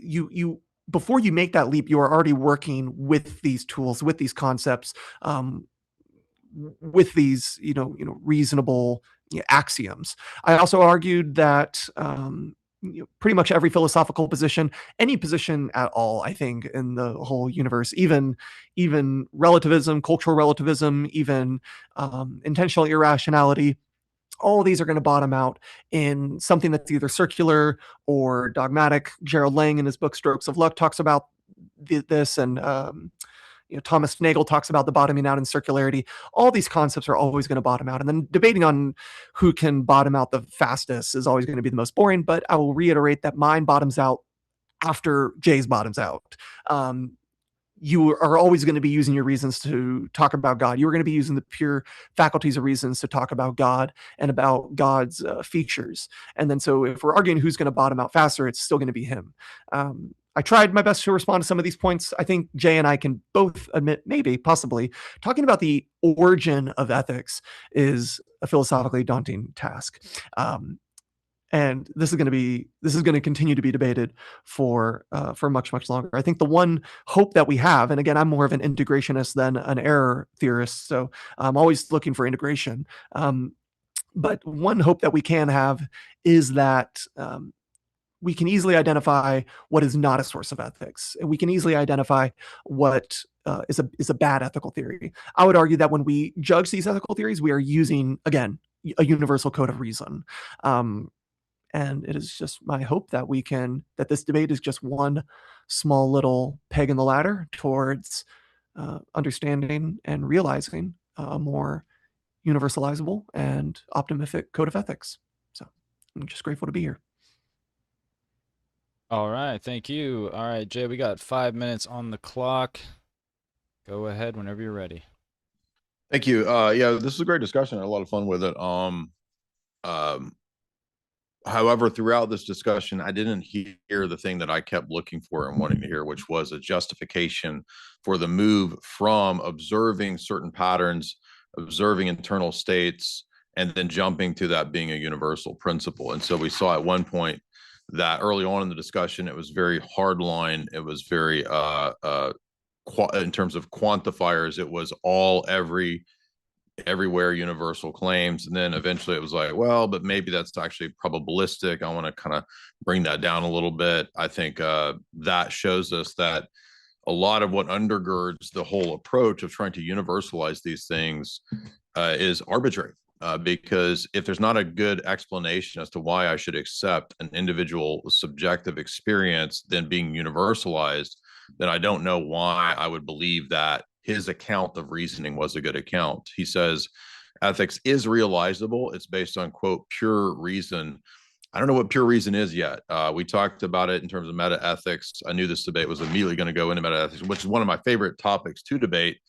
And the thing, especially when he appealed to the history of philosophy as justification, the reason that's no good is because reason is one of the most elastic and confusing generic things in the history of philosophy. For example, the way that the Stoics use reason is very different from many of the pre-Socratics. The way that Hegel uses reason, very different from Aristotle. The way that Hume uses reason is very different from what Freud would say, right? Like it's just instincts or something. So amongst all of these different philosophers, the idea that we can appeal to the history of philosophy as a basis for understanding universal reasoning, none of those are good arguments for why we ought to believe in a universal principle of reasoning. I think the Christian system does give a clear, coherent, justifiable basis for why reasoning as a faculty would be universal, because God is a kind of universal. You could say he's universal mind, he's omniscient, and thus being made in his image would make sense as to why we would have that faculty. I don't know why in the secular position I should believe that there's anything at all like reason. In fact, I would think that it's probably something more like Freud's description of being instinctual. We're just driven by instincts, or something like what David Hume said. So when he said, for example, that all positions bottom out at this kind of circularity, that's exactly right. That's why I think that the only way to argue paradigms about meta-ethical questions or metalogical questions is precisely comparison of paradigms to see which ones can give an account for those principles and which ones are so internally inconsistent that they make knowledge impossible. I think that his approach to ethics from Kant and other later philosophers, Derek Parfit and others, it's a noble effort, but I don't think that it achieves a real coherent justification. He said, for example, Iran is so regressive. It has all of these problems, this, that. Now, as a Christian, I could say, yeah, I believe that there's regressive problems in Iran precisely because of the religion that they have, Islam, et cetera. But I have a basis to make that critique from my theological paradigm, from my worldview. From his perspective, I don't know how we would measure what makes it regressive. It just seemed to fall back into pragmatism. Well, what we do over here works because we build, rockets and we build computers or whatever. And it's like, well, but they build nuclear bombs. So it's like, why is that good versus bad? It's all really begging the question the entire time as to, well, what actually is bad versus what actually is good, because we never heard an actual universal principle other than we can all universalize the principle. Yeah, but what is that? Where is that? How is that? How do we justify that? In the Christian paradigm, it makes sense as to why there would be a universal faculty of reasoning. But to just go to a bunch of the history of philosophy and then perhaps one day our secular philosophers will come up with some kind of thing. And by the way, we've always been using reasoning. Again, none of those are all fallacious lines of argumentation. Just because we've been using something or doing something has nothing to do with whether that's a good reason to believe that it has some kind of ontological status, which was always kind of unclear, because it was like it has motivational force, but sometimes it doesn't, but also it's immaterial. It's universal, but also has particular instances. That's a vast metaphysical scheme that I'm supposed to believe in and just sort of accept ad hoc, when it's all grounded in literally philosophers who reject metaphysics. So the fact that you think it ought to be universalizable is actually proving my point. It's proving my argument that you need metaphysics. But Kant and Hume and all those guys are anti-metaphysics. And once you go anti-metaphysics, there's no good, because the good isn't just ethics, the good is also metaphysics. And thus you see these are all kind of linked together. And that's why I think Christianity provides a basis for right action, for obligation, for duty, for many goods, for many choices, free will, et cetera. All of these things that I think are lost in the maze of relativism that Enlightenment philosophy, whether it wants to or not. There's a lot of good arguments in Kant, a lot of good arguments in Hume, a lot of good arguments even in Descartes. But I don't think their systems ultimately work because they're grounded on human autonomy and the rejecting of the transcendent. Well, maybe not Descartes, but it ends up in that, I would argue. All right. Thank you, Jay. Just grabbing this. There'd be time in the Q&A for more back and forth between Jay and I? Yeah, the way it works is we ask the question or read the comments. If it's directed at someone specifically, they get to respond first. And then the opposition gets to have a comment, and that usually spurs into some sort of conversation or argument that we can kind of let go on for a second. Really just going to be depending on the debaters' times. If you guys are pretty open to it, we'll try to get through as many of the super chats as possible. I'll try. How many is there? A lot of super chats? Just a good amount. I'll try to prioritize the largest ones, just so if we have to cut out at some point, we're not. Well, one thing we could do too is we could hit the super chats and reply, and then we could do a part 2 down the road if Jack likes, because it was a great conversation. I feel like in that closing statement, it's always like after the debate ends and people click off, then I'm like, damn it, I should freaking. Well, you could do a round 2 or something. If we don't Yeah, get to it. yeah. Well, I have as much time as you guys are willing to give. So I have no time limit. So as long as people want to sit here and just insult me or grill me, I'll just sit here and take it as long as you get paid. I'm gonna set a 7-minute timer for us to be back. I just want to real quick give this ad read that James has as a sponsor, a quick read, and then we're gonna go on a break. Let's see where that is at. There it is. All right, guys. DebateCon and the online remote debates for a little while now. We'll be thanking the sponsors here from Pharma Easy Bank, I believe. I'm good to go get a drink. Yes, I'm good sir. to go grab a drink. Cool. Yeah. I'm gonna start the timer as soon as I get up.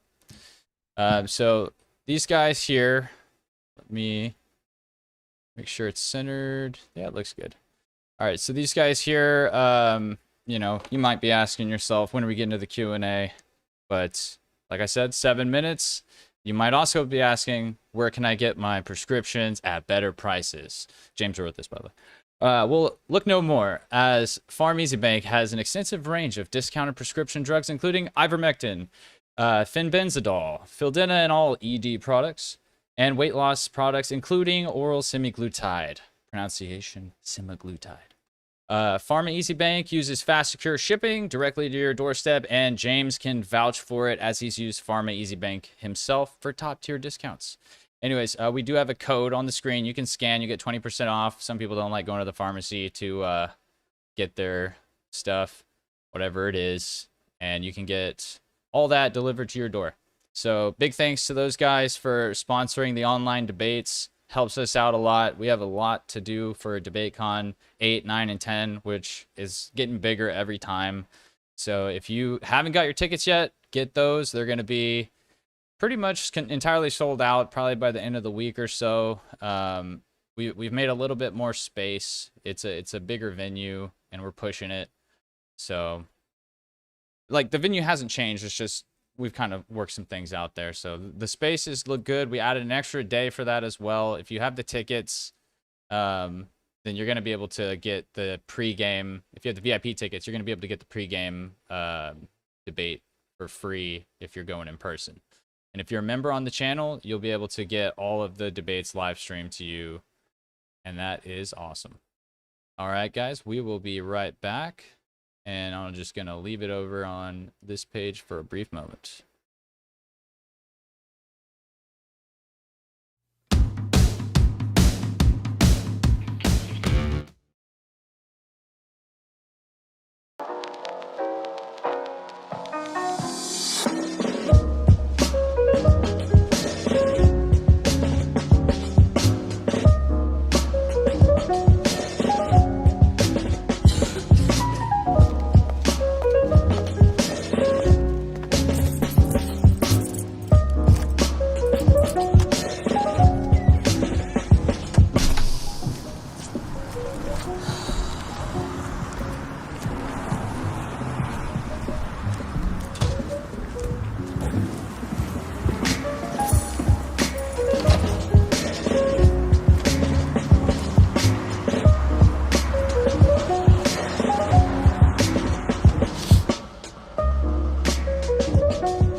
was left in the break. We are back right now. Sorry to surprise you. No, you're good. I came back a minute early for you, chat. If I had Mormon Space Wise, maybe I would have played it. I don't have it. But yeah, we're gonna get into the Q&A now as soon as Jay gets back.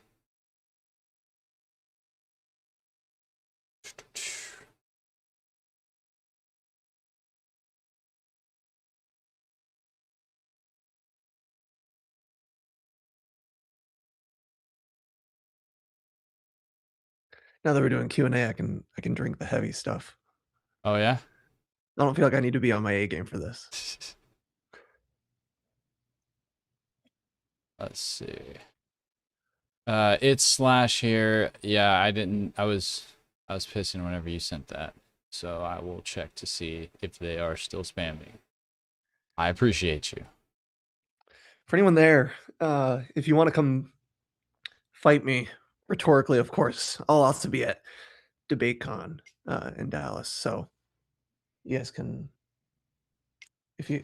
sorry if you guys can hear those beeps. It's my wife messaging me. She's snitching on you guys, saying chat was being very mean to me. That normal for the Tends to happen. internet. Yeah. Right. Okay, there we go. Hey, if any of you people are there, and you have mean things to say, again, you can just come up to me in Dallas at DebateCon. I'll be there with my wife, and you just, if you have any arguments or if you yourself were bothered by anything I said tonight, you guys can diss it out with me. Desiree, stop texting me because the beep on the computer, they're gonna hear that. But yeah.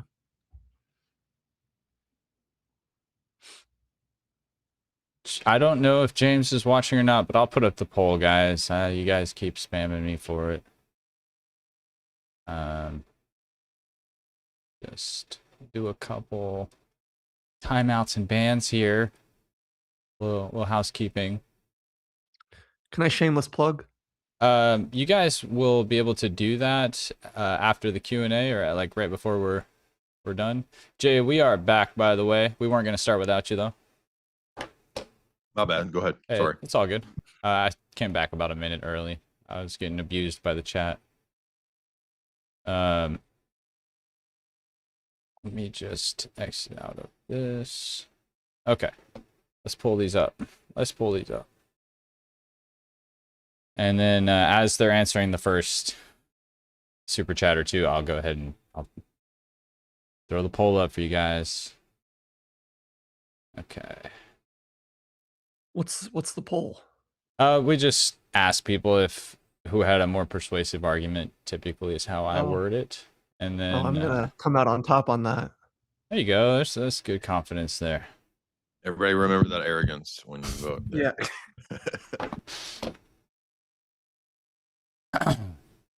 All right, first one is from Bless My Vibe Code for $10. Thank you, Bless.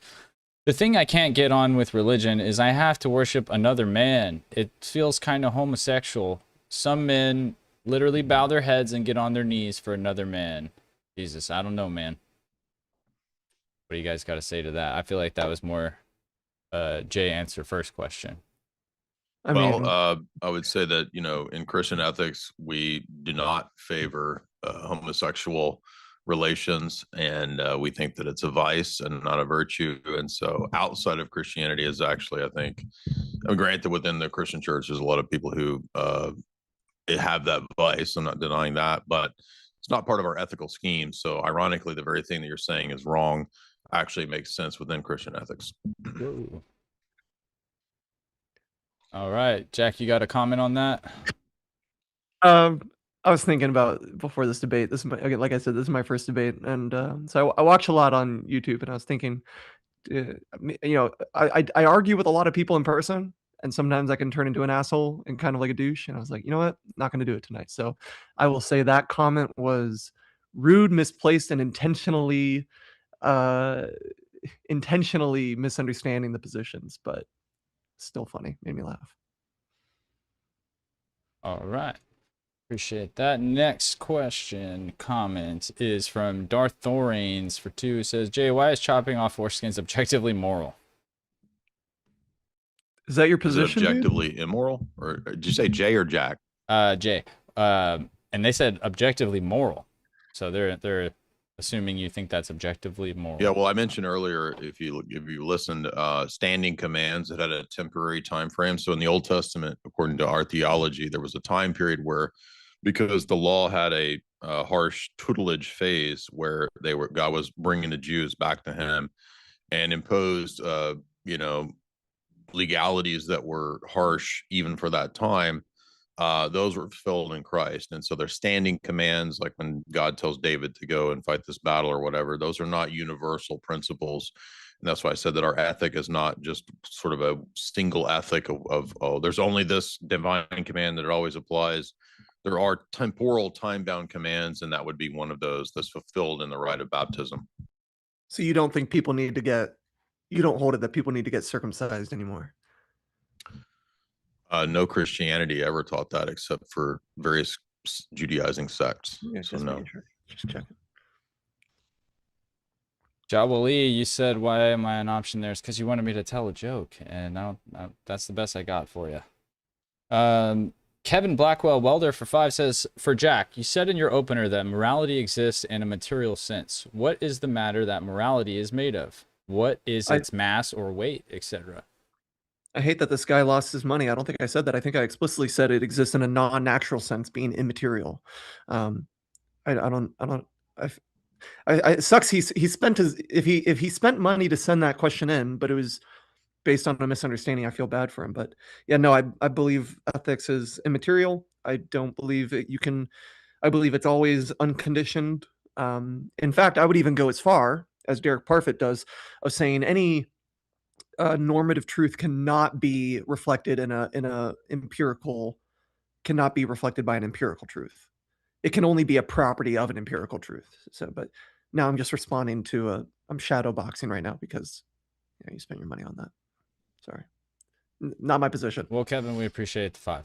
Jay Darman for thank you 5 for the money. says, please reconcile, quote, God drowned babies, killed them en masse in Egypt, condoned slavery, allowed wartime sex slave, end quote, with, quote, God is necessary for ethics, end quote. Yeah. So again, during that period, the ancient pagan world was brutal. God was, in the Orthodox conception, as the church fathers teach, gradually bringing man back to Him throughout various periods of the Old Testament. So when you get the laws in Deuteronomy or Exodus, for example, those are the first laws in the ancient world that actually gave slaves certain rights. And so there's a gradual tempering of the tendency that ancient pagan humanity had to bring them up to the phase when it was the time in God's providence to bring about the Messiah, the first coming of Christ. So we don't think that, just like with Abraham, right, there was less expectation and less legality that was imposed upon Abraham versus what we get by the time of the Messiah. And pretty much, I mean, even if you're a secular ethicist, most people think that human ethics have progressed over time. I mean, Christianity has that same notion of ethics progressing, not in the progressive leftist sense, but in terms of the totality of human existence, that human ethics do progress. And so God didn't lay all the same expectations on the first, second, third generation, people in the book of Genesis that He did later on at the time of Christ or us today. So the world is very different from the way that it was back then. So God judged that humanity was itself not really salvific or salvageable except for Noah and his family because they were righteous at the time of the flood. And God has that right because for us, God is the ultimate standard. So if God determines that people are going to die at XYZ time, it's really not any different than dying at any other point in your life. I mean, we're all going to die. So it's sort of like the fact that infants died in the flood isn't really any different than infants dying right now or any other time. So death itself is part of the fall. It's one of the aspects of the fall. Can I Yeah, put some absolutely. comments in there? Okay. Don't even gotta Yeah, I ask. think. Yeah, so I think one thing that's always bothered me in Christian theology was a lot of people, and I remember back in my, apologetic bro days, the question was always, oh, but God, the Canaanites and the Amalekites and the Amorites, and then He didn't explicitly condemn child slavery or sex slavery, but it was always it was really odd to me that while at the same time I was being taught that, oh, God had to make laws that would work with the culture at the time, and God had to and this is not my position. This is the position of many apologetic authors like Dan Kimball, Greg Kokel, Frank Turek has always spouted these points, and I know Jay probably wouldn't subscribe to these apologists, but many Protestant Christians do. And the responses are always, well, God had to sort of work with the people at the time. The reason God couldn't give early humans germ theory is, and this is why people always challenge the creation story. God couldn't give them germ theory and and the speed of light to understand cosmology and all these things. And so, and this kind of makes sense. But then at the same time, we're taught that Jesus was supposed to be a radical unsettling in the way the order things were. The Jews were expecting a king, a soldier, but he's a pauper born from Nazareth. And Jesus is coming in when he says, the scene where he's drawing in the sand with the lady caught in prostitution, all these things. Jesus is meant to be this crazy radical force upsetting all the forces or all the prior moral assumptions. Yet when it comes to slavery in the Bible or the floods or genocide or whatever these charges, well, then God has to work. And by the way, this is the position of Christian apologists, is that God couldn't just completely get rid of slavery because it would have upset the economic structure. And this is what many apologists say. So I'll shut up now, but it's just always interesting that when God I is didn't make doing those arguments, but no, I know you're not making them, but this is just something that I hear a lot of Christians spout. And it's just when God's doing something we morally abhor, it's because God's a mystery. When something great happens, it's because he's a miracle worker. And it just seems kind of slippery for me sometimes. Jay, you want to say anything back to that before I go to the next one? Well, I was just going to say, I mean, first of all, the Old Testament does condemn sex slavery. You're not allowed to rape people. There's punishments for rape in the Old Testament.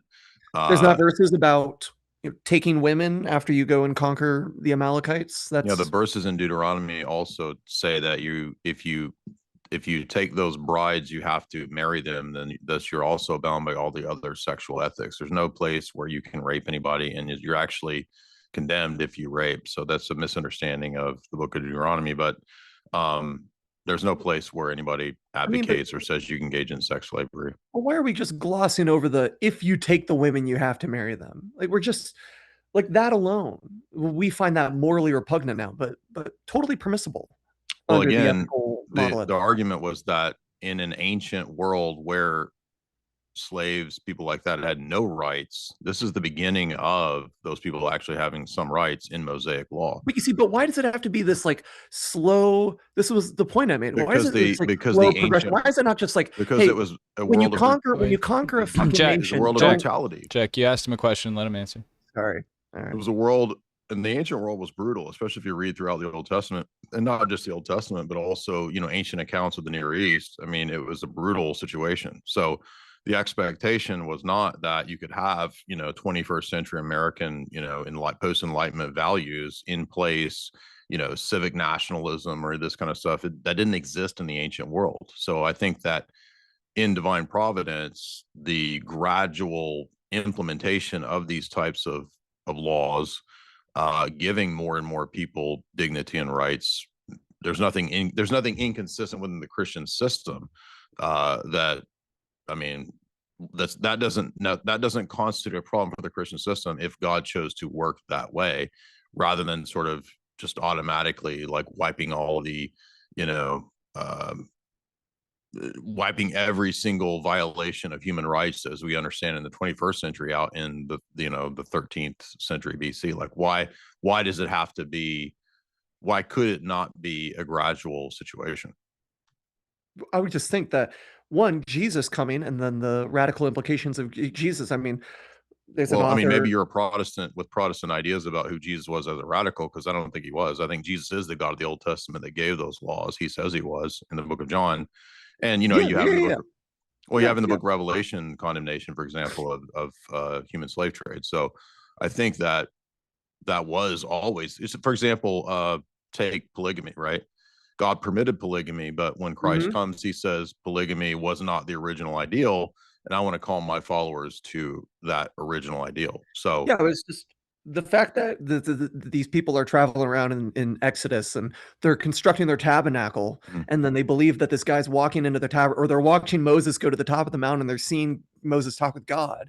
The guy comes out from the tabernacle and it's just not going to be, he's not going to be influential enough to say, don't take women when we go conquer nations. It had to be progressive because the ancient Near East was it was already so rough. He says, don't take them and rape them. So if you're going to take them, you have to marry them. If you're going to take them. Well, but again, like but marrying them gives them legal status with rights, which they would not have had in any other situation. To be a wife gives you legal status with rights, including inheritance, dowry, all of that. It's still against their will. And so, yeah, I just think it's really interesting that the guy couldn't, the idea that we marry people come out of the tabernacle and just say the idea, but wait a minute, the idea that we marry people only on the basis of will, I mean, that's a very late development. I mean, most of the world, all the way up until, the courtly love tradition, never even thought in that way. And even after the courtly love tradition, the Middle Ages, I mean, most of the world was giving daughters away in marriage by arranged marriages. So you're sort of imposing these sort of like post 1960s cultural revolution ideas. Like, why didn't the ancient world have that? Yeah. It's good evidence for it's good evidence for the progress of secular ethics. We will. But why are we supposed to care about? Sorry, I was going to say we'll probably circle back around that. I'm gonna read a couple of these $10 ones real quick, and if it connects, just pick it right back up. Kevin Blackwell Welder for 10 says, for Jack, you said numbers are not natural and don't exist in the world, just like ethical truths. But in your opener, that ethics are material. How do materials exist outside this world? Did I don't think I said. Can you repeat the second half of that question? I'm sorry. Yeah, so the claim is that you said numbers are not natural and they don't exist in the world. Just like ethical truths. But in your opener, you said that ethics are material. So how do materials exist outside of the world? Well, okay. First off, I think I had to explain this to the first question, that I didn't say ethics were material. I don't think there's a chemical composition to, maybe I have sort of a lisp. And when I said immaterial, maybe I was talking fast because I was trying not to, I don't think Jay misheard me in my opening. I think I made it very clear that I'm a non-naturalist cognitivist, meaning that ethics are immaterial. You can't see them naturally. I did hear you argue that, and that's actually one of the things I was arguing against. So yeah, in your position. Okay, yeah. So, but just so I can make sure this guy gets a little bit of his money worth, the last part of that question was, how can something material? Say the last part, the very last sentence. How do materials exist outside this world? So yeah, if the ethics are material, as he claims you said in your opener. Okay, yeah, just by this world, I guess he means this universe. And I mean, you could, just to entertain the question, because I didn't say ethics were material, but just to entertain the question, you could go, I'm not a multiverse guy, but you could argue that if you really wanted to get into philosophy slop and just be a freshman in a philosophy degree, you could argue that that humans are working with finite minds, that it cannot be, they could be non-realist, in that there could be aspects of the universe that are not realizable to humans, like snakes see things through infrared or whatever, and humans see things differently. So maybe there's another realm or dimension where there could be sort of a physical objectivity that we can't access, if you really want it to be just philosophy slop on Reddit. But that's not a position I hold. But I was just trying to entertain the guy who spent some money. But yeah, I don't believe any of that. Okay. TJ 2502 for 10 says, Jay, have you heard of HATA, or the hybrid abduction transcendental argument? And is it better than tag? Someone told me it bypasses problems that traditional tag has. Wanted your take. I don't know if I'm being trolled or if that's a real thing. I don't know what that is. Is it like the tag argument, but with aliens? It's probably like the MAGA version. Probably mag. That's probably the best version of tag. Hata. What's tag? Oh, the transcendental argument for God. Oh. All right. 1313 Maryland for 10 says, "We are the image of God, kings and queens, and everything should be free. Jay is a Fed." Yeah, I'm True. KGB, Mossad, CIA, sorcerer. I I'm all learned those that things. recently. All of those at once. Is that a promotion or? I run all of it. Oh. I'm running this shit, dude. I Hell run it yeah, all. dude. So you Can I have can't some actually rapid- promote me because I'm at the top. I started so. it. Can I ask some like 2 real quick rapid fires? Related to the question, or Not really. all right, make it quick. All right, Jay. These aren't meant to be insulting questions. I'm just curious where you stand. How old do you think the Earth is? I favor a younger Earth. Okay. Do you believe in dinosaurs? I'm a agnostic, skeptic on all kinds of things like that. I don't have any position. I don't have any position on that. I'm not exactly how the universe like formed. I don't have like cosmological stuff. I have a pretty with a lot of like mainline sciencey type stuff. I just have a skeptic position. I don't have any set position. Agnostic on dinosaurs? I think they could be, but I don't study paleontology, so it's not an area that I have much thought about. All right. Did both questions or? Yeah, Okay, cool. Moving on, we got Alchemist for 5. He says, "Nice to see Jay come out of his comfort zone, Twitter Spaces, to have a good moderated debate with a first timer. Moving on up since the Warski days." I mean, I've been doing moderated formal debates for 10 years since the Warski days, so I don't know Is where this that a guy's charity been. event?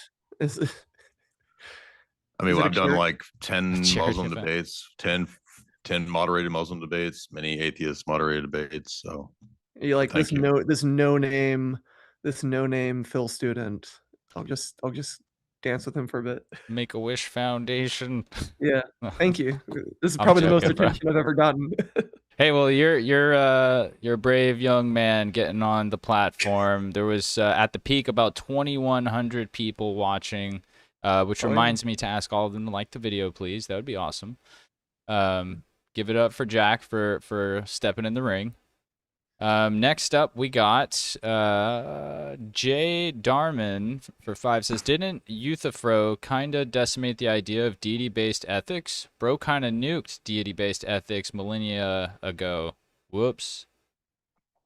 Well, like I said, when I responded to that line of argument at the beginning, which I wasn't sure if he was going in that direction or not, but the argument's really based on a Greek view of metaphysics and the idea that there's only one good, the highest good, which is the one, and then everything else is kind of on a chain of being. And so the argument presents kind of a false dilemma based on the Greek metaphysic of you either accept that the deity is the source of the ethics or there's an ethical norm above the deity. And we would say that it's neither of those in the Orthodox Christian perspective because there's not just one type of good or one type of ethic. There's created good and there's uncreated goods. And there's also many goods. And this has a lot to do with the notion of free will and the notion of, different levels of reality within Christian metaphysics. So Euthyphro dilemma is really contingent on Greek Hellenic metaphysics. And if that's not true, then it's not really a problem for the Orthodox perspective. This is a long-winded answer, but Orthodox theology believes in the essence energy distinction. So we don't equate God's actions or even commands, divine commands or whatever, necessarily as identical to his essence or to his very being. So God can do different types of things. So not every action is the same.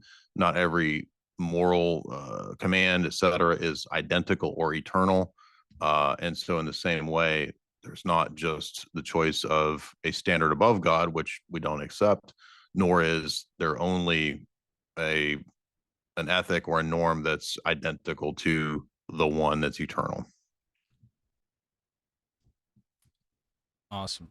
Appreciate the response. Jack, if you have a quick one before I move on, you're welcome to it. Otherwise, Yeah. I think good is a good, ought, wrong. All of these are irreducibly normative claims, which mean they can't be defined in any terms other than more normative claims. And so the idea of there being different types of goods, I think muddies the waters a little bit. I'd be curious what the demarcations are on those different types of goods.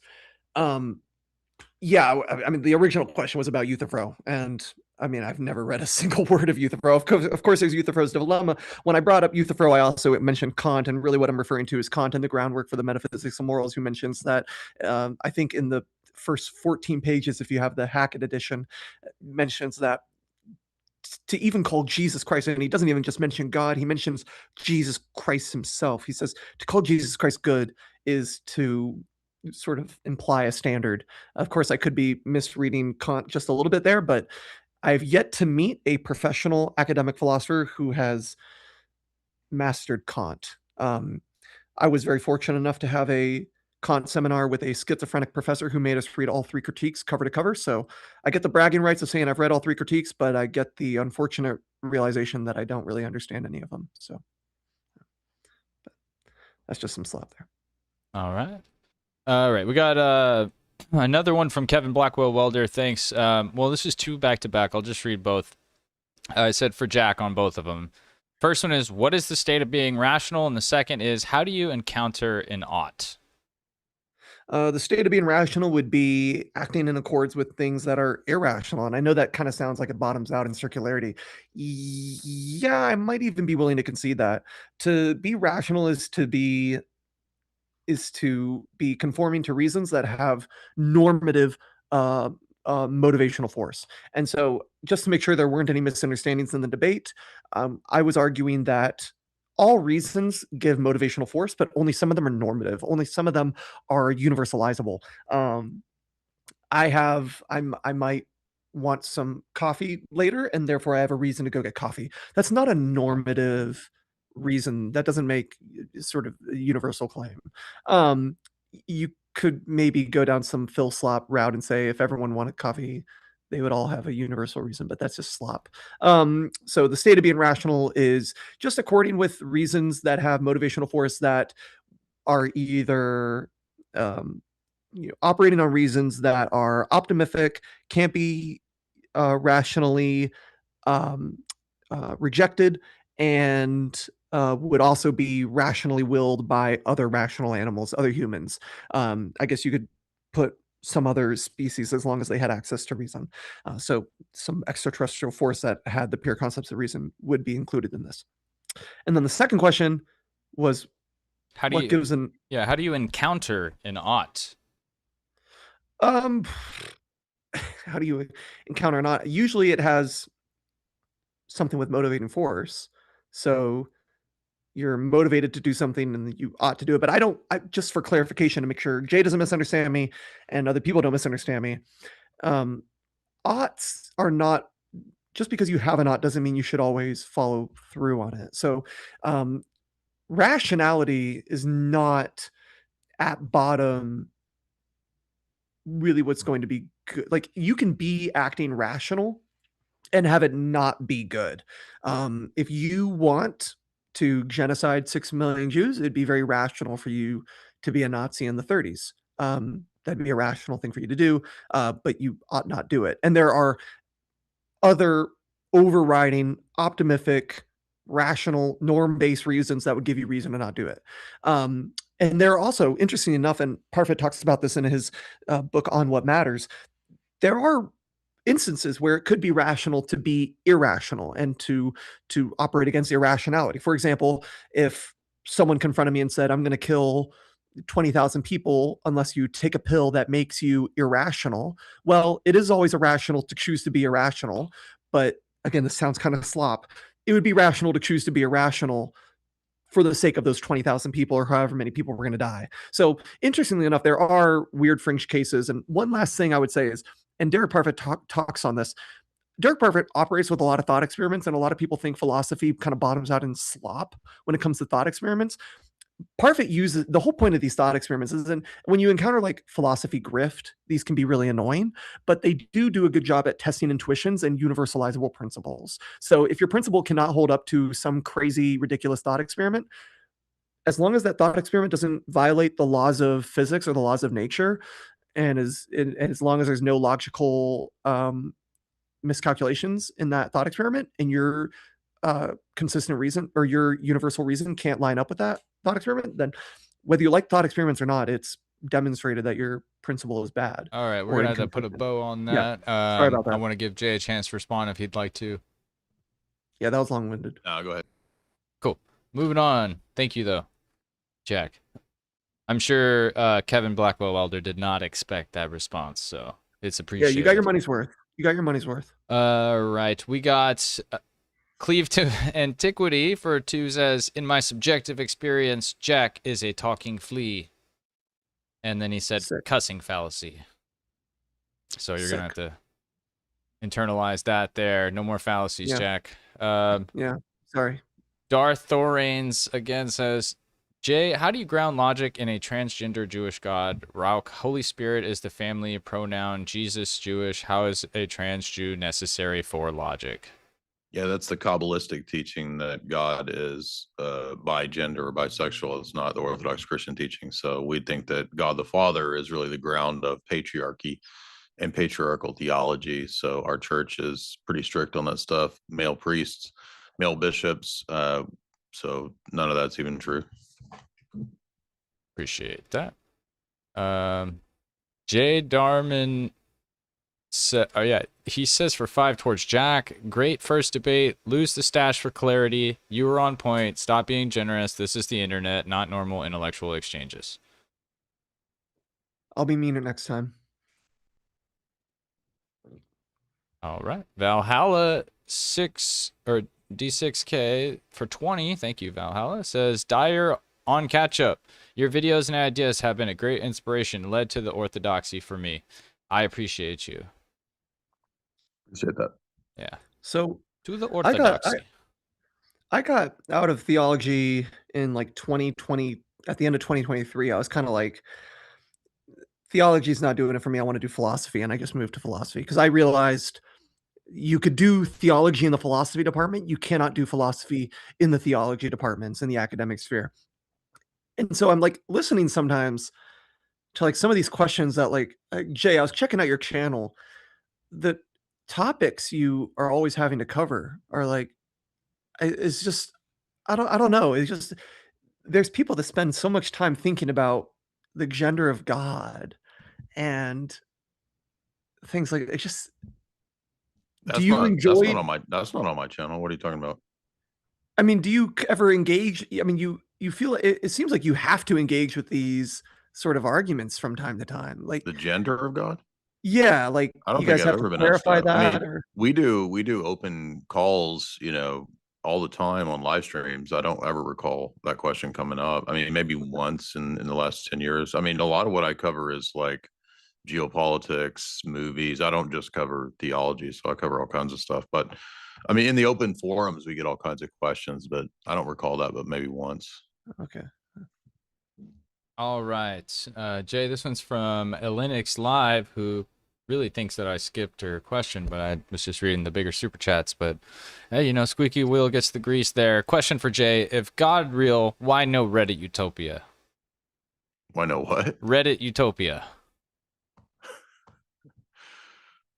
Well, I guess I could say with my friend Jack here that there's good reason and hope to believe that they will achieve it in the near future because it can develop. So one day it will develop. More rules and moderation. Yeah. Oh, I see what you did there. Moderation. Tip my fedora to you, Jack. All right. Valhalla sent another 20 and said, if God is for us, who can be against us? Just kidding. Right on, Valhalla. Just kidding. I just wanted to make something clear because Did you raise your hand? Yeah. I mean, I was kidding, but I just wanted to be clear because again, and I'm not. You did a great job moderating, and you guys are did a great job. Very chill. I didn't have to do anything. Yeah, you did a great job moderating, and then also I'm very grateful for this to be my first debate. I did reach out just for anyone in the chat who's curious what my religious positions are. If you ask, I mean, I'm okay with talking about it. I don't believe like this whole like Donald Trump position of like my faith is really personal, so I won't talk about it. No, like I'll talk if asked, but like I just believed God's existent or not existent. That's besides the point. We can have normative objective ethics without God. And then originally the title is the thumbnail said atheist versus Christian. And I reached out and I said, I never said I'm an atheist. Most people know me as a Christian, but I haven't made a statement on my religious position. I just see a lot of people in the comments, or earlier during the break, I was looking at the chat and people being like, "Man, the agnostic or the atheist." I haven't made any of those explicit, and I think even a Christian could conceivably take my position and argue, "Hey, you can have this code and follow it without God." And so just so we're clear, this was a morality debate, not a debate on the existence of God. And I'm glad me and Jay didn't have to get into whether God exists or not. That was $20. I think that was a worthwhile response. Yeah, fair enough. He didn't necessarily ask. I think it was more rhetorical, but you can respond to anything. Just wanted to clarify. Yeah. Just wanted to clarify. 1313 Maryland sent 10 and said, "Jay, in what way are you the image of God if you need a master? Yet Jesus calls us friends. You take no accountability and are without excuse." Jesus. I mean, that sounds like a fanatic, weird line of argument. Jesus also made the analogy to, Paul says Christ, he's a slave to Christ. So, it doesn't mean that we're literal slaves in some, servile sense. It's just different analogies that the New Testament uses in many places to describe the relationship. It's described like a covenant, like a marriage, like a legal setting. All those images are used. So we don't pick out one to make that the only analogy. Fair enough. I got a 20 from D Jules here. I hope I said that right, D. You're constantly worried I'm going to mess it up. Jack Ortho, or question for Jack. Ortho explains why we have moral duties. Morality is rooted in God's unchanging character, and human beings are made in his image. In your worldview, what transforms "I prefer reducing harm" into "everyone ought to"? I'm not a harm-based reductionist. I believe it's the Sam Harris and the Walter Armstrong atheist / agnostic arguments for a harm-based morality. I honestly think those are pretty okay. I mean, I could understand why someone would be convinced by them. Prepping for this debate, I mean, again, I'm not a guy. I believe morality is a lot more deeper than just like, let me reduce harms. In fact, I believe that there can be self-defeating. Those theories can be kind of self-defeating. So I'm not a harm-based moralist. When I meet people that have a harm-based morality, I'm pretty happy with that. People that want to maximize well-being, people that want to reduce misery. I think those are really good. I think if everyone was more like that, that'd be great. But I knew that wouldn't be satisfactory for tonight. I knew Jay wouldn't let that slide, and he probably shouldn't. But again, I wish if everyone was more like that, the world would be a better place. But that's not what I'm like. And then but that was the second part of the question. Real quick, sorry, what was the first part? Sorry, I was reading all the chat calling You're good, Marilyn you're a good, wine you're good, mom. you're Why are good. y'all saying that? Posting all these wine glasses. That's a joke from my channel. Oh, okay. I've seen her on a couple other streams that I've hosted and on other people's streams, so I wasn't sure if there's something I was missing. But the first part of that question was, yeah, 1 second. Sorry. Ortho explains why we have moral duties, and morality is rooted in God's unchanging character, and human beings are made in his image. So in your worldview, yeah. So two things to respond to that. One, the unchanging moral duties. It seems like the Christian community is still taking a while to figure out what those unchanging moral duties are. I think the fact that you guys still have a lot of, I mean, this new weird, like resurfacing, this new anti-feminist renaissance going on right now is a little weird for me. The consistent evidence of like unoptimistic principles being like championed by Christians, the fact that there's like pastors going around, like I can't think of any names off the top of my head, but like this has been a pretty common talking point among people concerned with the matter of like people coming out and saying like empathy is like anti-Christian and it's coming from pastors. These are just, I mean, y'all need to get your theories straight and y'all need to figure out a system to be more coherent on these. But also, reason gives you like duty-based theories. I mean, this is what we just debated, so we don't need to rehash it. I know Jay Is disagrees. feminism a duty? I mean, feminism is a movement. I mean, the ethical ideals of feminism, is that a moral duty that we have?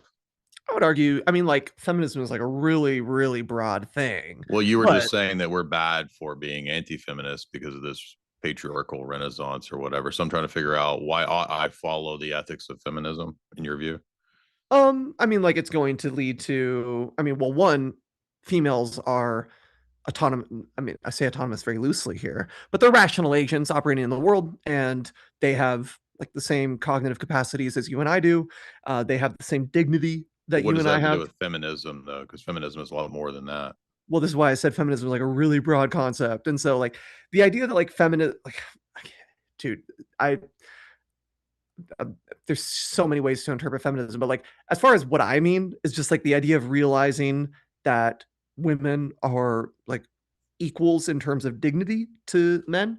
And so as Well, far as but that's recognizing that, not feminism. That's just, well, I this mean, is what I'm that's a, saying, like that but is you said a it's part of feminism. feminism. So Yeah, it's a part of feminism, is I mean, recognizing the feminism dignity in is females. based around the idea also that at least most feminists that women can do and ought to do all the same jobs, you know, societal roles as men. Do you think that's also an ideal that we should shoot for?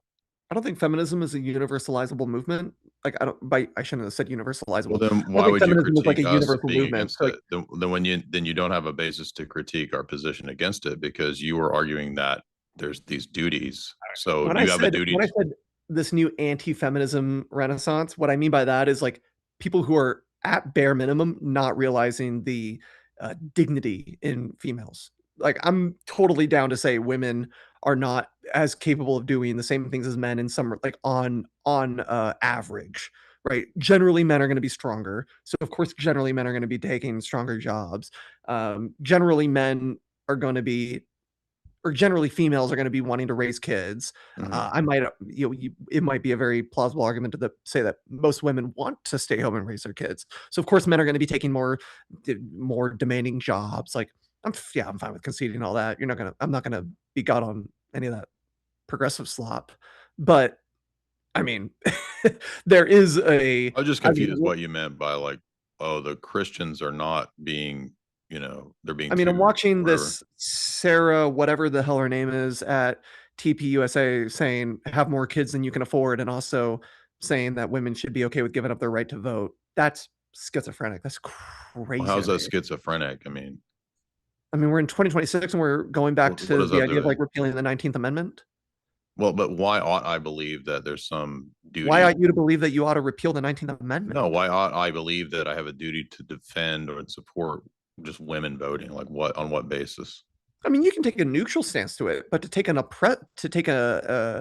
offensive stance to it and say we ought to repeal the 19th Amendment, that I think No, I'm is asking why I ought to support your view of supporting Mhm. women's right to vote. Because it realizes women's as at least on when it comes to voting. You don't If think voting, voting's fake and gay? You think voting's like legit or is it fake and gay? I think voting's legit. Really? Yeah, I think when I cast my vote, it goes into a pool that my state electorate will count up, and then as long as I'm electing electorates that agree to go with the counting in my district, then that vote will go on to elect the people that I'm voting for. If So my you're a vote, believer in democracy? yeah, I'm a big liberal stan. I hate progressives, but I'm a big liberal stan. Big time liberal. Okay. Well, I think Big. democracy and voting are fake, both are fake and gay, but we could I have that debate down the road if you want. I I'd believe love to you. So set that up. real quick. The option was Trump is a fascist or ethics can exist without God.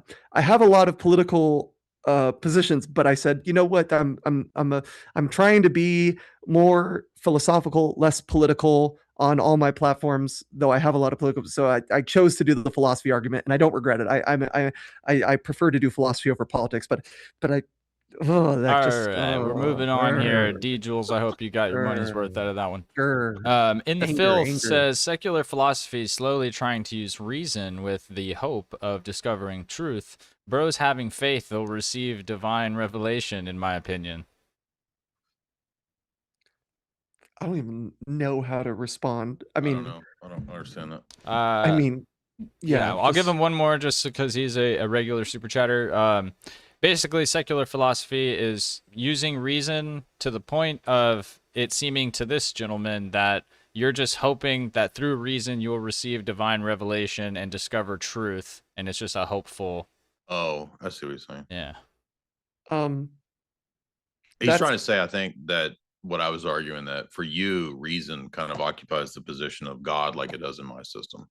Oh, nope. I think those are all any theory that you could say is coming from God, you would just be having to intuit it through the faculty of reason. And so, yeah, just no. All right. He says it's a joke. Oh. Okay. Oh. 1313 Maryland one last time says Jesus came to tell his father's business, that we are no longer called slave but friend, because a slave does not know his master's business. J is a J. Right. Marilyn is a former super chatter who believes that we're all God. So I've seen those super chats before. she's actually. a pantheist wine mom. See, you don't encounter these like astrology, like deranged people. You don't encounter this, by the way, in the secular academic philosophy departments. You don't encounter this. I've You- encountered a lot of deranged people in the secular philosophy academic department. I was in academia in grad school, so there was plenty of. I know you got your MA. Can I ask was you where brought you? into one of my professors' offices, and he had a giant painting of a child angel with a giant dong. So there's plenty of freaks in the secular. That might have been Michelangelo, though. He painted the Sistine Chapel. Like, No, it was not painted well. The 16th chapel? I haven't seen the first 15. Yeah. Faith can move mountains. Big 50. Thank you. I appreciate that. They said, we love Israel. We love Israel. All kidding, Jack. Please go to a divine liturgy and we're praying for you. Fake out. Since he paid $50 for that. Yeah. Okay. I mean, so you're gonna go?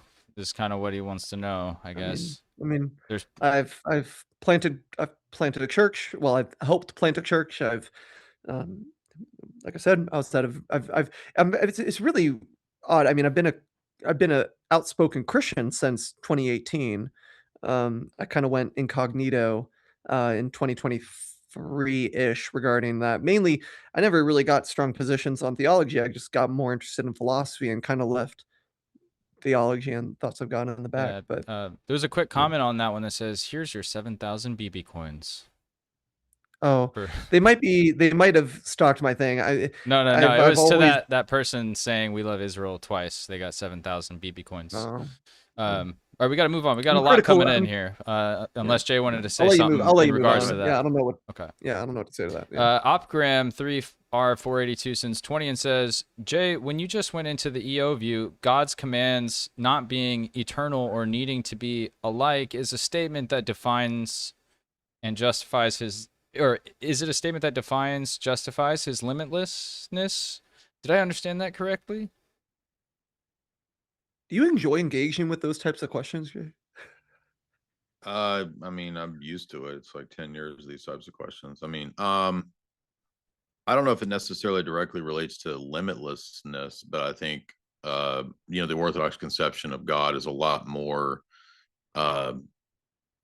nuanced, I guess, theologically nuanced than anything that you would find in Protestantism. I would argue that it's even way more scholastic and nuanced in that sense than Roman Catholicism. So I think we go in directions that even Aquinas, people like that, kind of didn't even go in. So yeah, I think there's just a deeper understanding, I would say, of the Trinity in Orthodox theology than you get in kind of Protestant or even Roman Catholic circles. So in a sense, yes, but I don't know that it directly relates to limitlessness.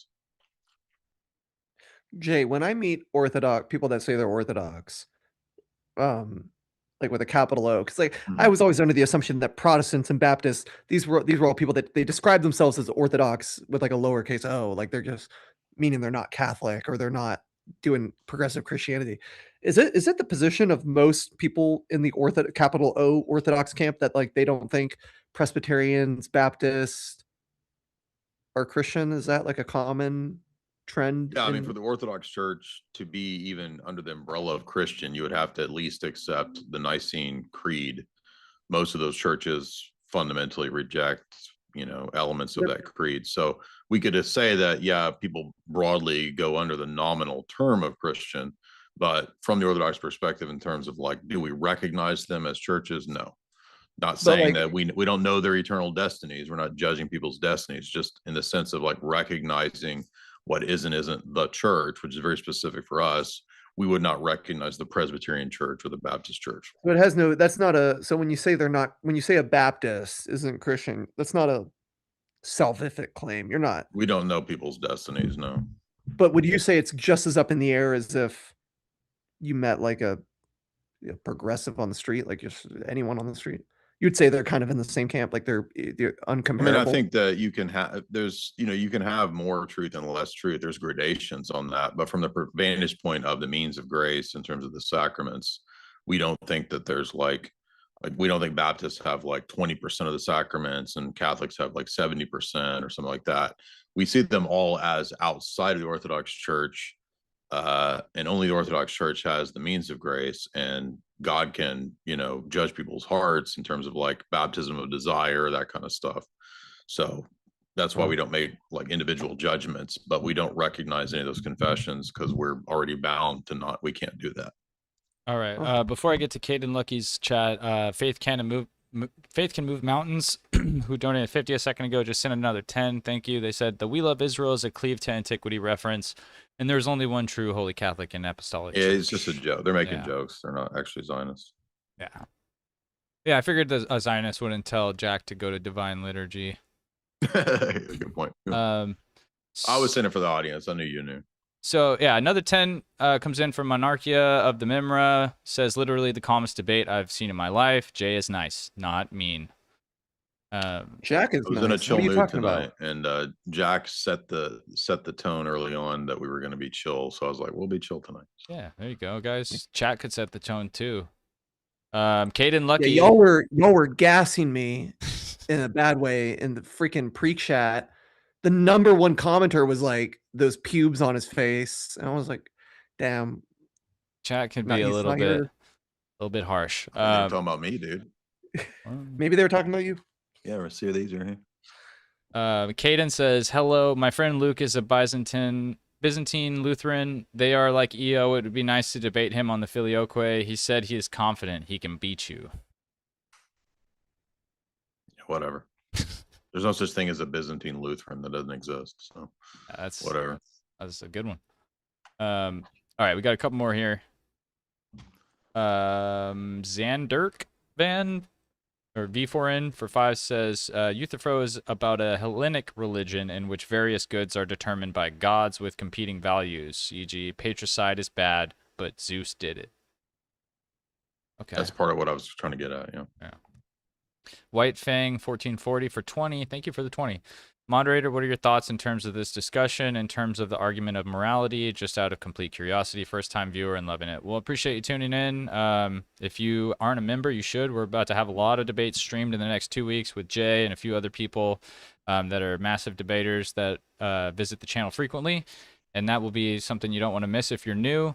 My thoughts on this is a very chill debate. One of the chiller ones I've done, one of the more crazy ones with Jay also present in it. You guys can go check that out. It might be behind the member wall though. And yeah, I think the argument of moralities is pretty well discussed here in a way that I am not going to entirely give like a straight opinion on, but I think it was a good back and forth, and there is definitely something that you could put in from the transcripts into AI and get a more precise, like who made what argument and what wasn't answered. I like doing that stuff. So, I mean, that would honestly give you better view, because I just look at that a lot of the times to see what was missed question-wise, and then I kind of form opinions based on, what I feel wasn't answered. I'll look up. So, yeah. Can I quickly It's not about me, though, chat. Can I rapid fire say something? We do have a lot of super chats to get to, Jack, so I don't want to respect Jay's time and get these knocked out. If there's only 3 to 5 more after that, you're good. then you can ask away until he's got to go. You're good. Trotix for 10 says, Jack, following your Earth's age cue, hypothetically, if you had absolute knowledge that it seriously was a few thousand years old, no progressive development, Would that influence your views? If I had absolute knowledge of it, uh, yeah. Would I go against absolute knowledge? No. If it was revealed, if God walked into this room right now and said Islam is true, and then he, threw lightning out of his hands, and then I did some tests to make sure he wasn't, some bullshitter. Yeah, then I would believe that guy. Yeah, yeah, probably. Yeah. I saw someone in the chat say only 3 Triceratops skulls were discovered ever. Is that true? Does anyone know? No. I, I believe the consensus on dinosaurs, and I believe the scientific consensus on the age of the Earth. So Okay, I'm still curious about the Triceratops. always question. Make sure it's not coming from some rando, right? Yeah, pull it to the next window. Emily Elizabeth, 8866. We got Abstract YT for 5 says, astrologists have come about from secularism and loss of faith in Christ. Even Richard Dawkins ceded this. Richard Dawkins conceded that he was a cultural Christian because he, like Tom Holland, the historian Tom Holland, not the actor Tom Holland, note that Christian morality has sort of textured a lot of secular ethics. Like, this is roughly true. I would argue a lot of these ethics exist. So, like, you can find, like, for example, the golden rule existed in many other religions prior to Christianity. Yeah, you can argue that, like, Christians dominated in setting the tone for ethics. This doesn't mean that God is real or not real, and it could just be that Christians had the monopoly sort of on having more people that were tapped into reason and not other superstitions. This is why I think Christianity was very prominent in Europe, but it's also where secularism sort of took off from, and also where the Enlightenment took off from. I mean, to repeat Jay's point, this would be a categorical error of saying that one generated the other, but maybe. Okay, we just have a couple more here. Gold Robo for 5 says, Gold Robot here. Good jorb, guys. Okay. Thank you for that. Money well spent. Polls done. 1.3 thousand votes. Go check that out, chat. And we got Native Wildman 9335, who's been a member for 15 months, just said hi. Hello. Appreciate your membership length. That's very good. The Zucker for 5 says, we need a Destiny versus Jay Dyer. It's probably the Mayweather versus Pacquiao of debates. Both destroy their opponents. Yeah, well, there was actually, I've asked Destiny 3 or 4 times back in 2018, 2020. And at that time, the responses were all pretty much just, he says, I only debate politics. I don't do any like theology, philosophy type debates. So I don't know that Destiny, I mean, I debated Erudite, which is like female Destiny. So if he wants to do some topical thing like I don't know, feminism or something like that, like maybe we could find a halfway meeting ground to debate, since he doesn't do like theistic type stuff. Yeah, I'm a big fan of I haven't BTG, seen and it. I'll be at DebateCon at Destiny's table. Oh, And yeah. so I can sort of, if you're willing to, I mean, a lot of people would love to watch you debate Destiny on politics, and so maybe you should. I can drop it in his ear that, hey, I mean, what counts as like, I don't really, I mean, I debated about Brian Shapiro on like Trump type stuff, but I mean, I have a lot of criticism. Those on the Sam one? Would you say you're MAGA? Would you say you're No, MAGA? well, that's what, no, I'm saying is that when we tried to debate Trump, but I had most of the same criticisms of him as of Trump that Shapiro had, even though we basically disagreed on everything else. But I disagreed on Epstein, on Iran. So I actually found you because I first heard about you because I watched your debate with Kyla at first. Kyla's been on my podcast, and so I'm kind of a fan of her. I would say she's not the female Destiny. She's a Christian. And wait, is that the Agrippa's trilemma debate? Yeah. Anyways, you and Destiny should probably debate feminism. That'd probably be fun. But I'm not gonna hype up Destiny when this is. Well, he says debate. stuff like I mean, like in our debate, like we ended up getting into like meta ethics, and I mean, he tends to not want to debate that type of stuff. So, I wish and Destiny debated philosophy more. I wish he did, but he doesn't. Yeah, but and also like, I mean, I think politics is interesting, but it's also, to me, kind of fake and gay. So I don't really spend a whole lot of time debating politics, but I'm open to it. Yeah, this one is the same comment for 10 from y'all trying to do Yama. It says, when will we see Jay Dyer versus Destiny to debate? Everyone wants to see both top tier debaters. If we can figure out the right topic, we might could do that. Yeah. That was 2 back to back of that. FPV Flight says, Jack, good game. Thanks for a debate against our BIPOC diva. Yes, for those that don't know, I identify as a black woman. So, Jack, Still were stuck you in aware? 2018. No. Yeah, the whole like I identify as an attack shopper. That was funny for like 15 seconds. no, but I am a black woman. I'm a diva. So I don't appreciate you saying that's funny and not funny because it's. I mean, you can argue that against some progressive shill, but like Now we're most getting liberals, spicy. I mean, yeah, most not an liberals. argument, it's an identity. Yeah, that well, you're I missing. would deny you're not a black woman. Wow. How dare you? Jack, I know. can't believe you come on the channel and say stuff like I know. this. Don't let the TOS get me or whatever. Sorry. El Balu says for 2 Mormon space wives. I think that was during the interlude. They wish that the elevator music I had playing was Mormon space wives.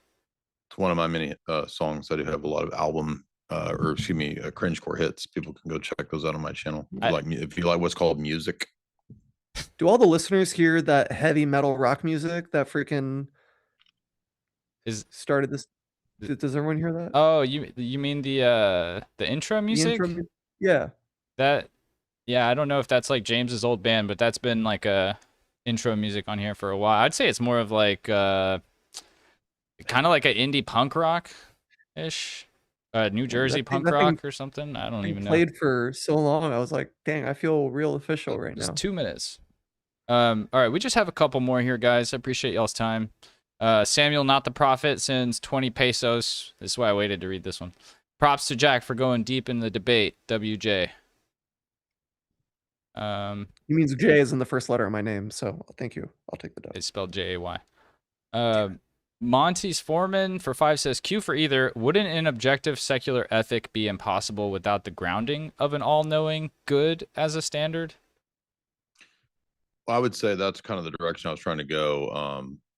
A form of divine conceptualism. I think that's a better route to kind of ground those kinds of universal principles. And my argument was just simply that the line of reasoning that he had, I don't think could get us to that.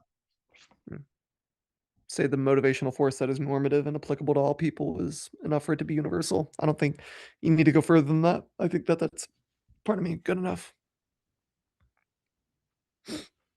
Hipster faux punk is what the chat's saying that genre is of the intro.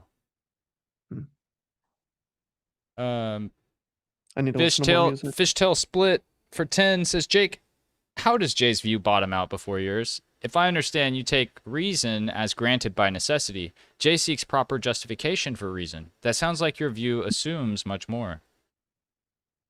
Did he mean Jack? I mean, who is that for? Yeah, I don't know why. He's asking me, how does Jay's view bottom out?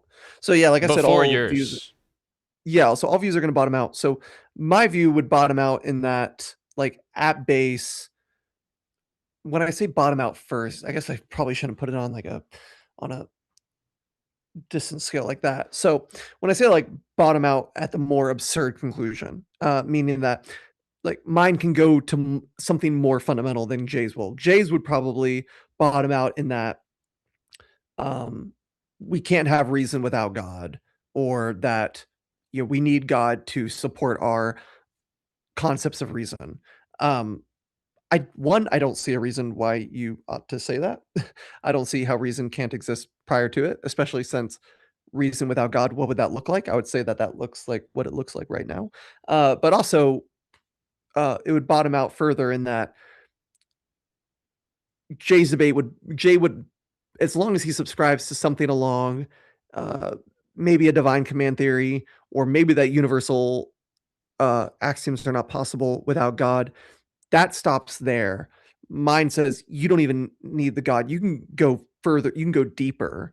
And you could bottom out somewhere along the lines of like reason gives you good reason to be reasonable, which I think is probably as bottom out as you can go, unless you wanted to, you could bottom out even further and say, good, you have reason to do something that's good because reason provides you reason to be good, which I know that sounds like full slop, and it is full slop. This is why meta-ethical debates they can be like fun, intellectually stimulating for a freshman in university, but yeah, since everything's going to bottom out eventually, it sort of turns into who can go more fundamental than the other person.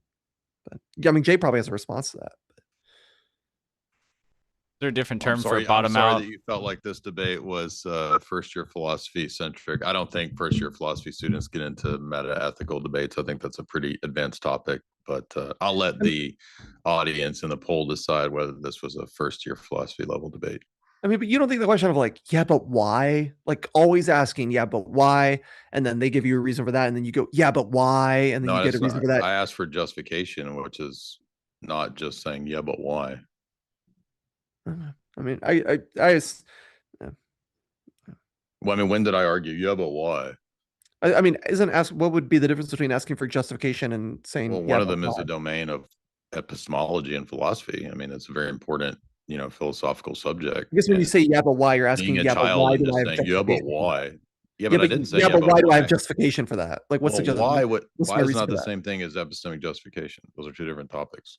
I mean, to understand Why has to do with causation, the origin of it, what caused it, what's the purpose of it, Okay, why but is when it I say, going yeah, there? but That's why, not I'm what I asked implying, you. I like, said, what's the epistemic why ought I justification? to believe that? Why ought I to do X? Why ought I to believe X? Whatever. Yeah, Maybe we but make what I mean by that is justification. I'm not just saying like, why should we do that? Why? Like, yeah, you could say that asking why could be a low tier question, or it could be a high tier question, depending upon what the argument is. So I'm arguing that your position was not justified. And you're saying, well, that's low tier sort of first year stuff. Well, okay, but I mean, you got to cover the bases before I'm supposed to follow all your other elaborate theories. I need to know the basics of why this is a preferable, good reason based position.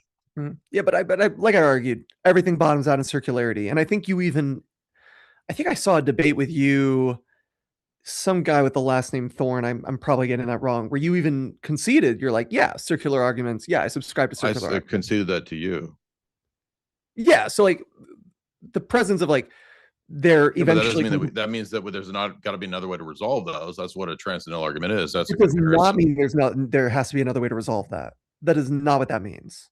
No, I'm arguing that if all the positions at a basic level end up in some form of self-referencing or self-recursion, then I would argue that the way that we would approve or disprove these paradigms would be a comparison of internal inconsistencies within the paradigms that make knowledge claims or ethical claims impossible. So that was the line of argument that I was using tonight.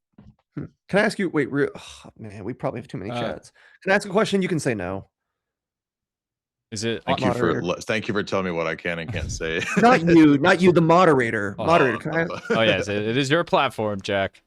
Let me know. Hey, well, look, we are almost done. Just hold that thought. Okay. I just want to shout out Jay Darman for sending a bunch of memberships. Thank you so much. That helps a lot of people watch the DebateCon streams that are coming up. And then last couple chats, I think we got through pretty much almost all of them.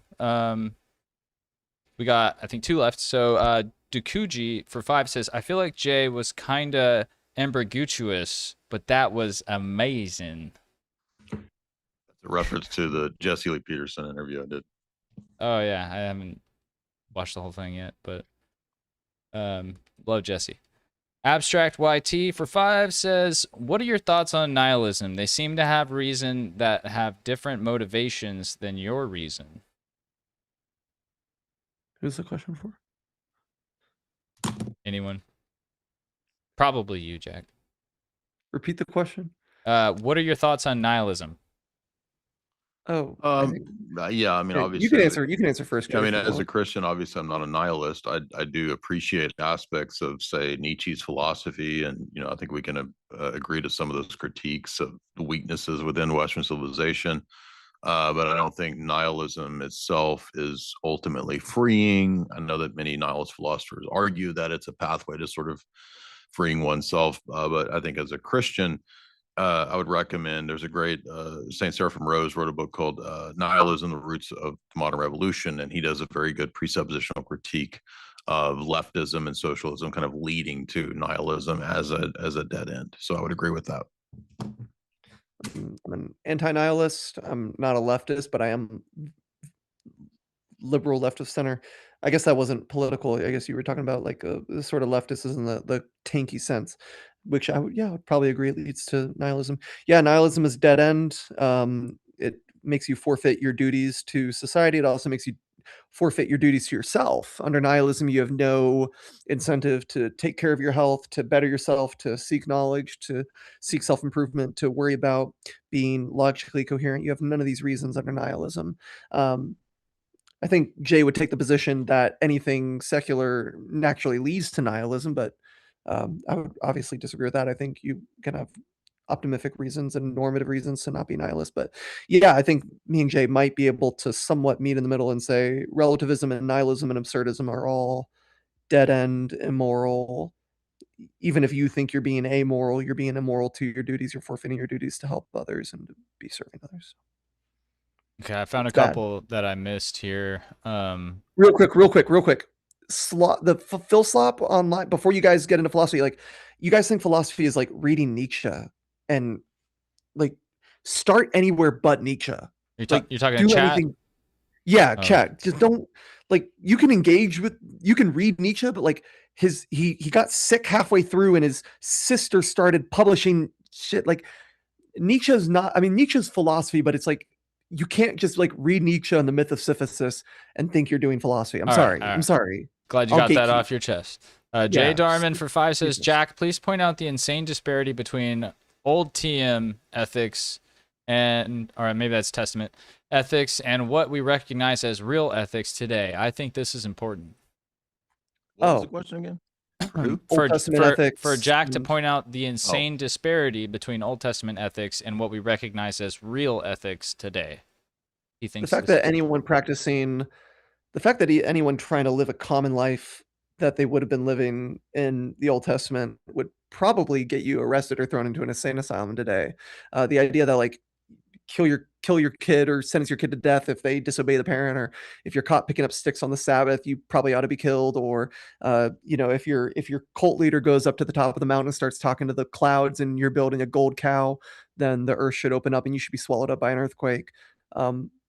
I don't think a lot of people agree with that today. And I think the evidence in Protestant Christianity of a lot of Protestants adopting Enlightenment ethics or products of the secular Enlightenment movement is demonstrating that they were working with an outdated or just misanthropic ethical model. I mean, we're waging a lot less wars than they did in the Old Testament. I'm not a typical, I mean, again, I've never said I'm an atheist. And yeah, like the whole, like, I think there's like this sort of like bell curve of like low tier atheists is like you're arguing about the genocide and the wrongs in the Old Testament. High tier, you're arguing about in the top of the bell curve, you're forfeiting that and you're arguing about like the ontology of God. But I think like at the end of the bell curve, yeah, you just go back to being like, why did we need a flood? but that's God's ethics. As far as like the Old Testament cultures, which were not always ordained by God, like you got the Canaanites and the Amalekites and the Amorites, these people, I mean, like, yeah, these people are, I mean, you might just not know about the region, but yeah, they were very counter to what we practice today in the West. Rebuttal, Jay? I mean, yeah, one thing I would say, and I'm not a huge fan of William Lane Craig, but he does have one good book that addresses this sort of a critique, which really technically would be a critique of, say, like rabbinic Judaism, not of Orthodox Christianity, but to specifically rebut the idea. Craig has a good book called Creation Ex Nihilo, which is an argument for in what ways Mosaic law actually was very unique in the ancient world in terms of the positive aspects of it, in terms of raising the value of humanity, including people that you conquered, giving them certain rights. The ancient world had never seen anything like that. So I think that we overlook what, in a sense, you could say is revolutionary in terms of Mosaic law, focusing on certain aspects that were, again, for a Christian, very temporal, that were intended to be fulfilled in the coming of Christ, like animal sacrifices, stuff like that. We see that as a means of pedagogically leading people out of idolatrous practices of human sacrifice or worse, and bringing them to the final sacrifice, the person of Christ, which I think you could argue for many civilizations, many people groups, post-Christianity contributed to the end of, human sacrifice, eventually helped to contribute to ending of sex slavery, things like that. For example, Ottomans took Christian children to be sex slaves, and you have many saints and people in the Orthodox Church who would fight against that and would buy people out of sex slavery. So Orthodox Church has a history of, I think, standing up for those things. XX Lockstep says, quote, I'm smart, therefore atheist, because authority. And then said, quote, I don't need God. My ancestor did. It's different. Thank you, Lockstep. I've acknowledged that Christianity has passed down a lot of good morals. I've made a comment earlier that doesn't lead anything to the source of those morals, but yeah, right. Christianity in the West and Europe. All right, very grateful. Just a couple more came in. I think this is the last one, and then we're caught up towards the two that just came in. Shadow of Death 33 says, question for Mike, genuine question. I have a micro and I don't know how to tell my girlfriend. How do I break the news to her? Okay, well, I would, like I said in the comment, you're lucky you have a girlfriend. Anyways. Wait, how would you break that news to her though? That person sent you money, dude. That person sent you money. Yeah, but sometimes stuff like that's a mistake. Just like here, how about you answer this question that's addressed to you by Sky Knight? Question for Jack: what does objective secular ethics say about brothers in intimate sexual relationships?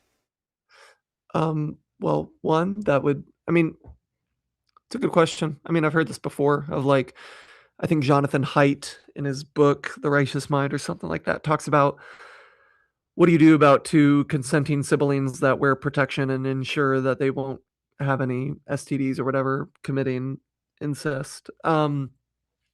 Yeah, I have intuitions that are against that, but I don't want to intuition pump and say that that's wrong. But maybe I have a normative reason with normative force acting on me to say that you probably shouldn't be committing incest. But there also might be like rule consequentialism and act consequentialism. They differ. Bernard Williams covers this in his book called Morality. He gives the argument. Might be a really hot sister, right? Is that where you're going? There might be a time when you want to break the rule, right? Okay, dude. No, but rule consequentialism is like rule consequentialism. I argue, and Parfit argues, and many other people argue, is superior to act consequentialism in that the cost of always acting on act consequentialism might be more expensive than always just sticking to a rule. And so the rule of like, hey, no incest, we're just not touching that. We're just not doing that. That ensures a greater consistency and coherency and yeah, just a steadier stream of. How do you break it to your sister that you have a micro? How do you break it to your sister? You can tell her, just you don't have to act on it. All right, real question. Real question. That was a real question, but Sky Knight got much more of an answer than that question deserved. El Baloo says, don't do incest. You could have just said that, Jack. Didn't the Bolsheviks cats bottoms out at the sister? That's where we got it. Bottoms out at the sister. Hey, bottoms out at the Jake, siblings. Jay, that's a bottoms out fallacy. Yeah. Didn't them Bolsheviks cats try ethics sans God, says El Baloo? They are one atheistic group who tried to have some kind of ethic. I don't know what exactly, but yeah. Yeah, I think the Bolsheviks weren't really acting on the most optimistic principles. They had an economic theory and they tested it, and I think we've realized communism. Probably don't do communism. We don't like communism here. All right. Okay, so there's two new ones that came in that we haven't got to are from White Fang in response to his abstract's comment on nihilism. He said, Nietzsche is the mainstream philosopher. He was an incel. If you follow his form of nihilism, you are also probably an incel. Yep, true. Fair. Faith Can Move Mountains, another 5. Thank you for being, I think, #1 chatter, Faith. What about the mass unaliving of the unborn? Oh my gosh. Yeah, unless Jay has something to say, yeah, I'll just quickly note that the argument is, I don't want to say I'm pro-choice. I mean, I am pro-choice according to a lot of people. I mean, like, I believe that you should be I take a very boring position, but Well, the one of abortion debate, the commenters, sorry to interrupt. One of Yeah. the commenters kind of predicted You're good. that you would say, bet he says he has no right to an opinion. You want to address that one? Oh, with because it? I'm not a woman and it's a woman's choice. No, like as long as it's like the kid, the potential human, the potential, full-grown child, that responsibility. I mean, yeah, the father deserves a say in that, absolutely. But yeah, Based. it being, not a But not creature. if they're drowned in the flood. Only I if mean, it's those were conscious. unaliving. Those Only were if conscious. the To summarize, to shut myself up, I believe, life gains moral consideration at the moment of subjective conscious experience, and that's at a certain point. That's not going to be at conception. If you wanted to, I mean, I believe life begins at conception, but the life was there before conception. The sperm is alive, the egg is alive, and so it's not a matter. It's not. I mean, the abortion debate is like so. I'd be actually kind of happy to sign up for this debate at another time. I mean, I have thoughts. I've never taken a crazy hard position on it. I think subjective conscious experience is all that kind of really matters. And for the people that say that life begins at conception, that's way too crazy for them. And for the radical progressives who believe you can abort a baby at 9 months, it's way too conservative for them. And so kind of everyone hates me on that, but I believe an EEG device or whatever can pick up the sort of the prerequisites for consciousness, which would be the brainwave activity at like maybe 6 to 8 weeks, and I'm even comfortable to give sort of some cushion on that just to make sure we're not committing some moral atrocity and put it at 6 weeks. But for all you people that are life that begins at conception people, it's never going to be satisfactory for you. It's never going to be good enough. Nothing's good enough. So are you saying you whatever. were in your father's loins or in your mother's loins before conception? I was not an I. Well, whose loins were you in? I none. I'm just joking. Okay. I was like, there's no way he's asking this right now. Chat's like, anyone else up? I mean, bottoming out.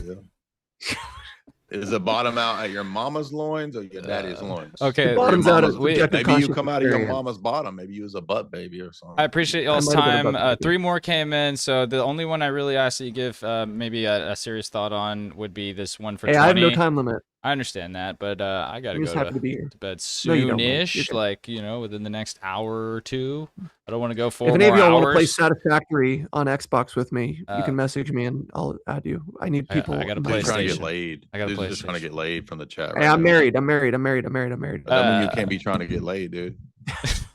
Trying to have a butt baby, dude. One person. All right, no bottoming out in the chat, guys. JRgan 777 for 20 says thoughts on criterion problem in epistemology. This is for 20. Thank you, Junior.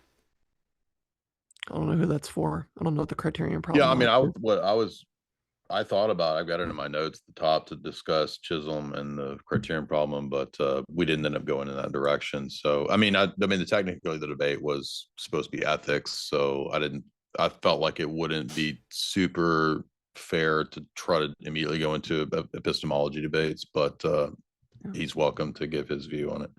I mean, I've read a couple Nagel essays for my master's thesis on moral luck. I read Duncan Pritchard's book, Epistemic Luck. Other than that, I'm not very familiar with philosophy of mind or epistemology. I mean, yeah, I don't have any. I could tell that from the debate. No, I'm just joking. Oh, it's just a joke. It's just a joke. Yeah. It's a joke. But no, I'm not a radical skeptic, and so Duncan Pritchard confronts radical skepticism, and like I'm familiar with Gettier problems, like what is a good definition of absolute of knowledge, and I believe justified true belief is good enough. I think that's a good enough definition. Well, I know you should have followed along with my line of argumentation when I was asking about all the questions about universal claims and whatnot. So that's what I was asking for. Oh, well, yeah, I believe justified true belief is good enough. Turd Ferguson said for 5, Jack, can we see your fedora and Funko Pop collection? No Funko Pops. I'm a Magic the Gathering guy and a Lego guy, and no fedora. Sorry. And then And you're married? You're married? I am married. I'm a Magic the Gathering Xboxer, and I'm married. Yes. What's his name? Her name is Desiree. I'm just joking, dude. I know, you're good. I don't know. This If is she decides to loosey identify as a goosey man, part it'll of be the him. stream. Okay, last comment that I see here is from Abstract YT for 5 says, I asked about nihilism because you said there are motivations we can gather from the history of philosophy, unless I'm misunderstanding motivation. Okay, my comment on the history of philosophy is just like people that were engaged in thought that proved to be influential were probably engaging in using normative concepts of reason. So the progress in the line of thought sort of just goes to the narrative of I don't think Christians or religious people have the monopoly on compelling narratives. I think the story of humanity is a very beautiful, wonderful story that's only getting better. I mean, we're in a bit of a low point in the story, but we'll keep getting better as long as AI doesn't murder us all. But yeah, we're getting better. And yeah, I mean, like the history of philosophy, I mean, it's just we see progress in all the realms of philosophy. And so that's kind of why I didn't mean anything crazy by it. But Yeah. don't be nihilist. Don't be nihilist. There's meaning to life. You have meaning. That's it Is looks that like everything? it looks like the super chats have bottomed out. So Did I create a new insight? I mean, I feel like I heard like 40 inside jokes that I didn't get. Is bottoming out? Did I contribute to the pool that's yours, of bro. inside jokes? Okay. Be proud. Okay. Thank you. I'm glad I That contributed. was your something. catchphrase throughout the debate, dog. What you Yeah. talking about? Yeah. It was funny though. It's funny. Yeah. Chat. I'm having a hard time keeping a straight face during the chat. Yeah. I mean, yeah. I appreciate both of you guys' time. This was a super fun late night debate. It's about 1 a.m. almost here in Texas, and you know, it's gonna be a long couple weeks here with DebateCon coming up. So if you guys haven't got your tickets, I know Jack has.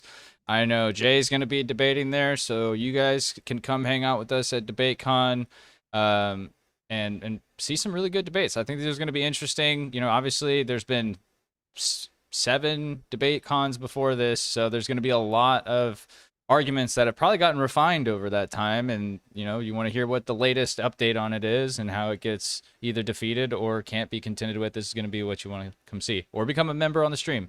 So shout out to Yonaguni Cuisine. They are one of our sponsors for DebateCon. That's Sideshow Bob. He's going to be one of the conference managers there as well. So he and I will probably be checking you guys in, getting you set up, telling you where to go.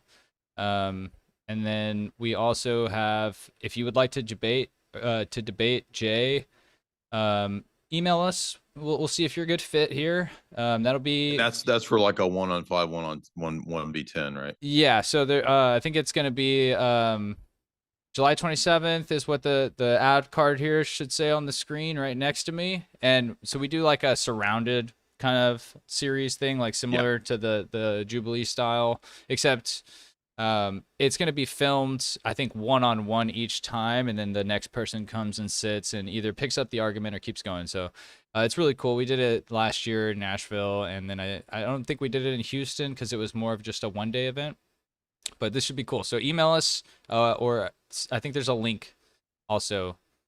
We are on Yeah, Rumble.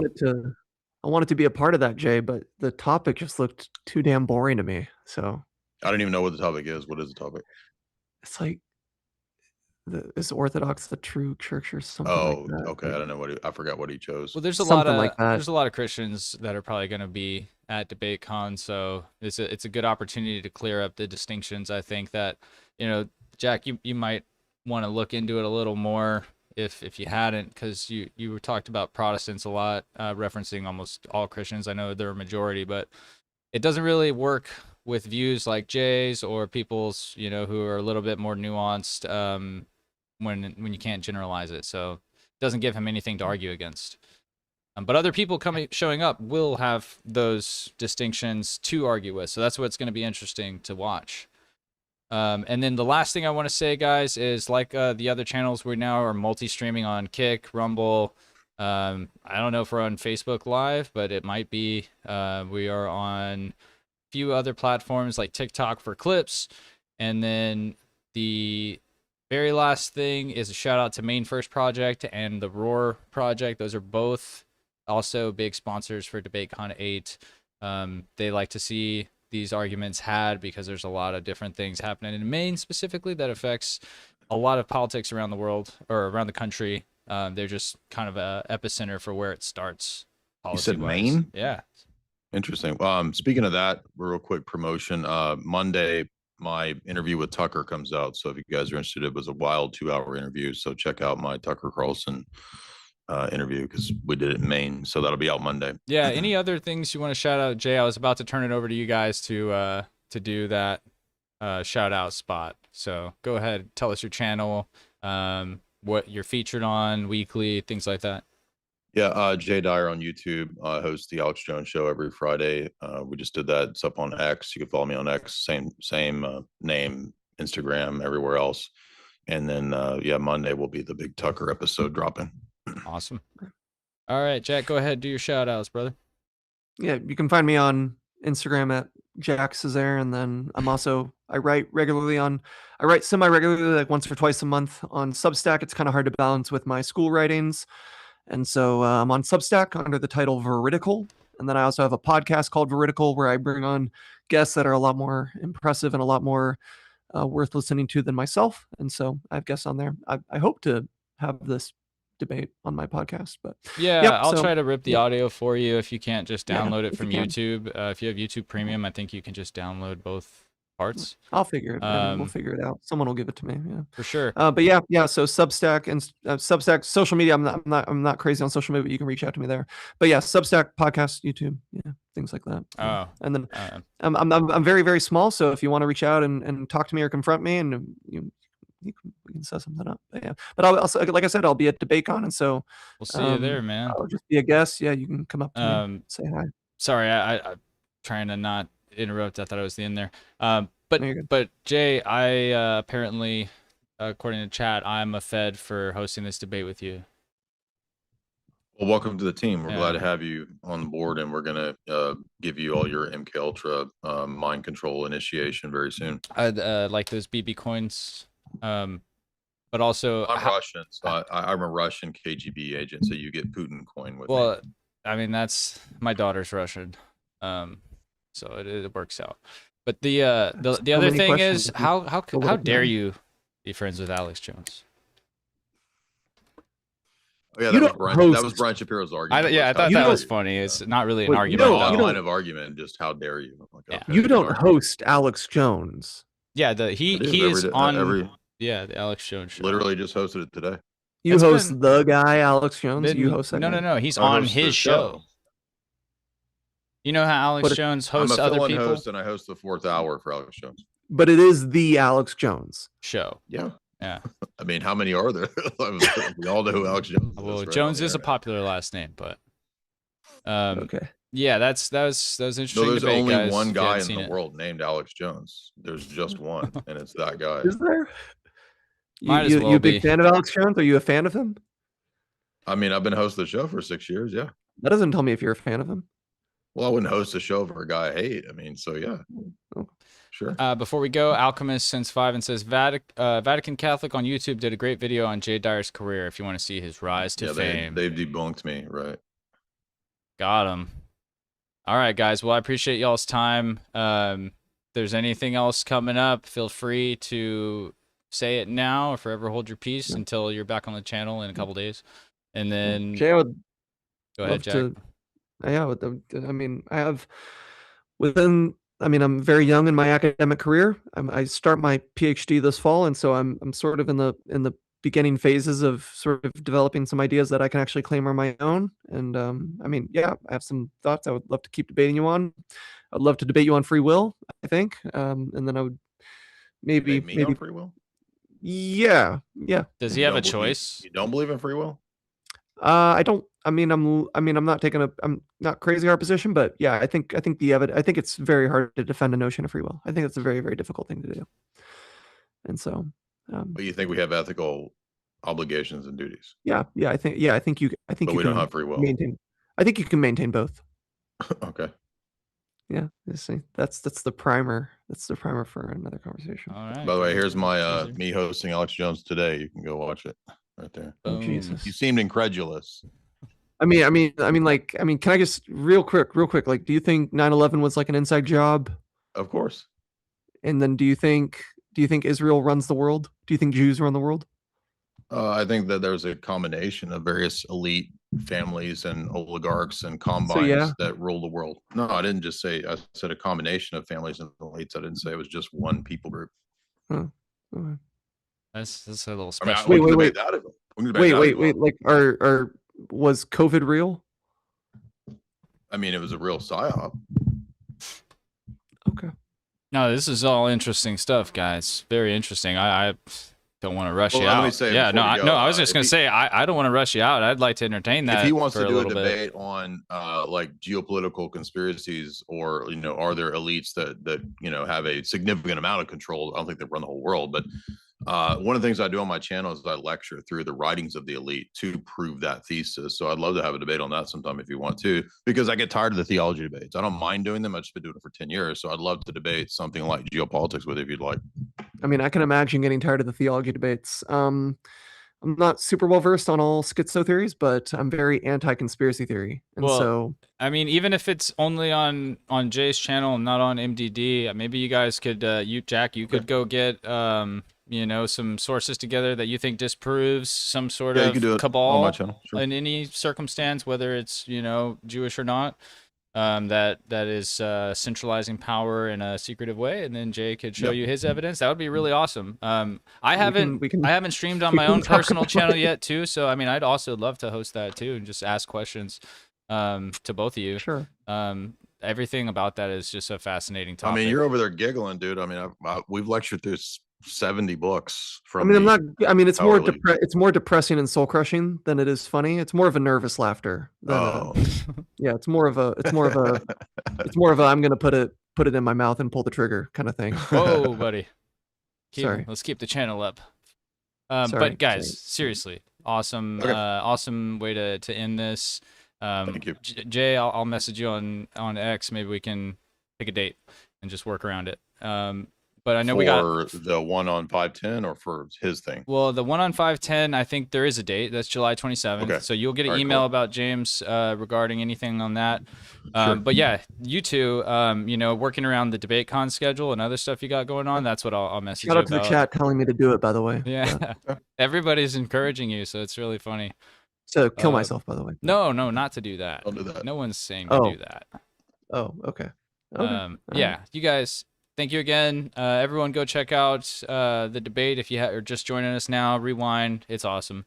We'll go through and post the actual full video probably behind a membership in 2 days or so. So watch it while you can, and then become a member. All right, guys. Thank you, guys. Take it easy. Have a good night. Appreciate it. Thank Later. you, Jay. Take care. Absolutely. Thank You you. too, man. Thank you, moderator. Take care.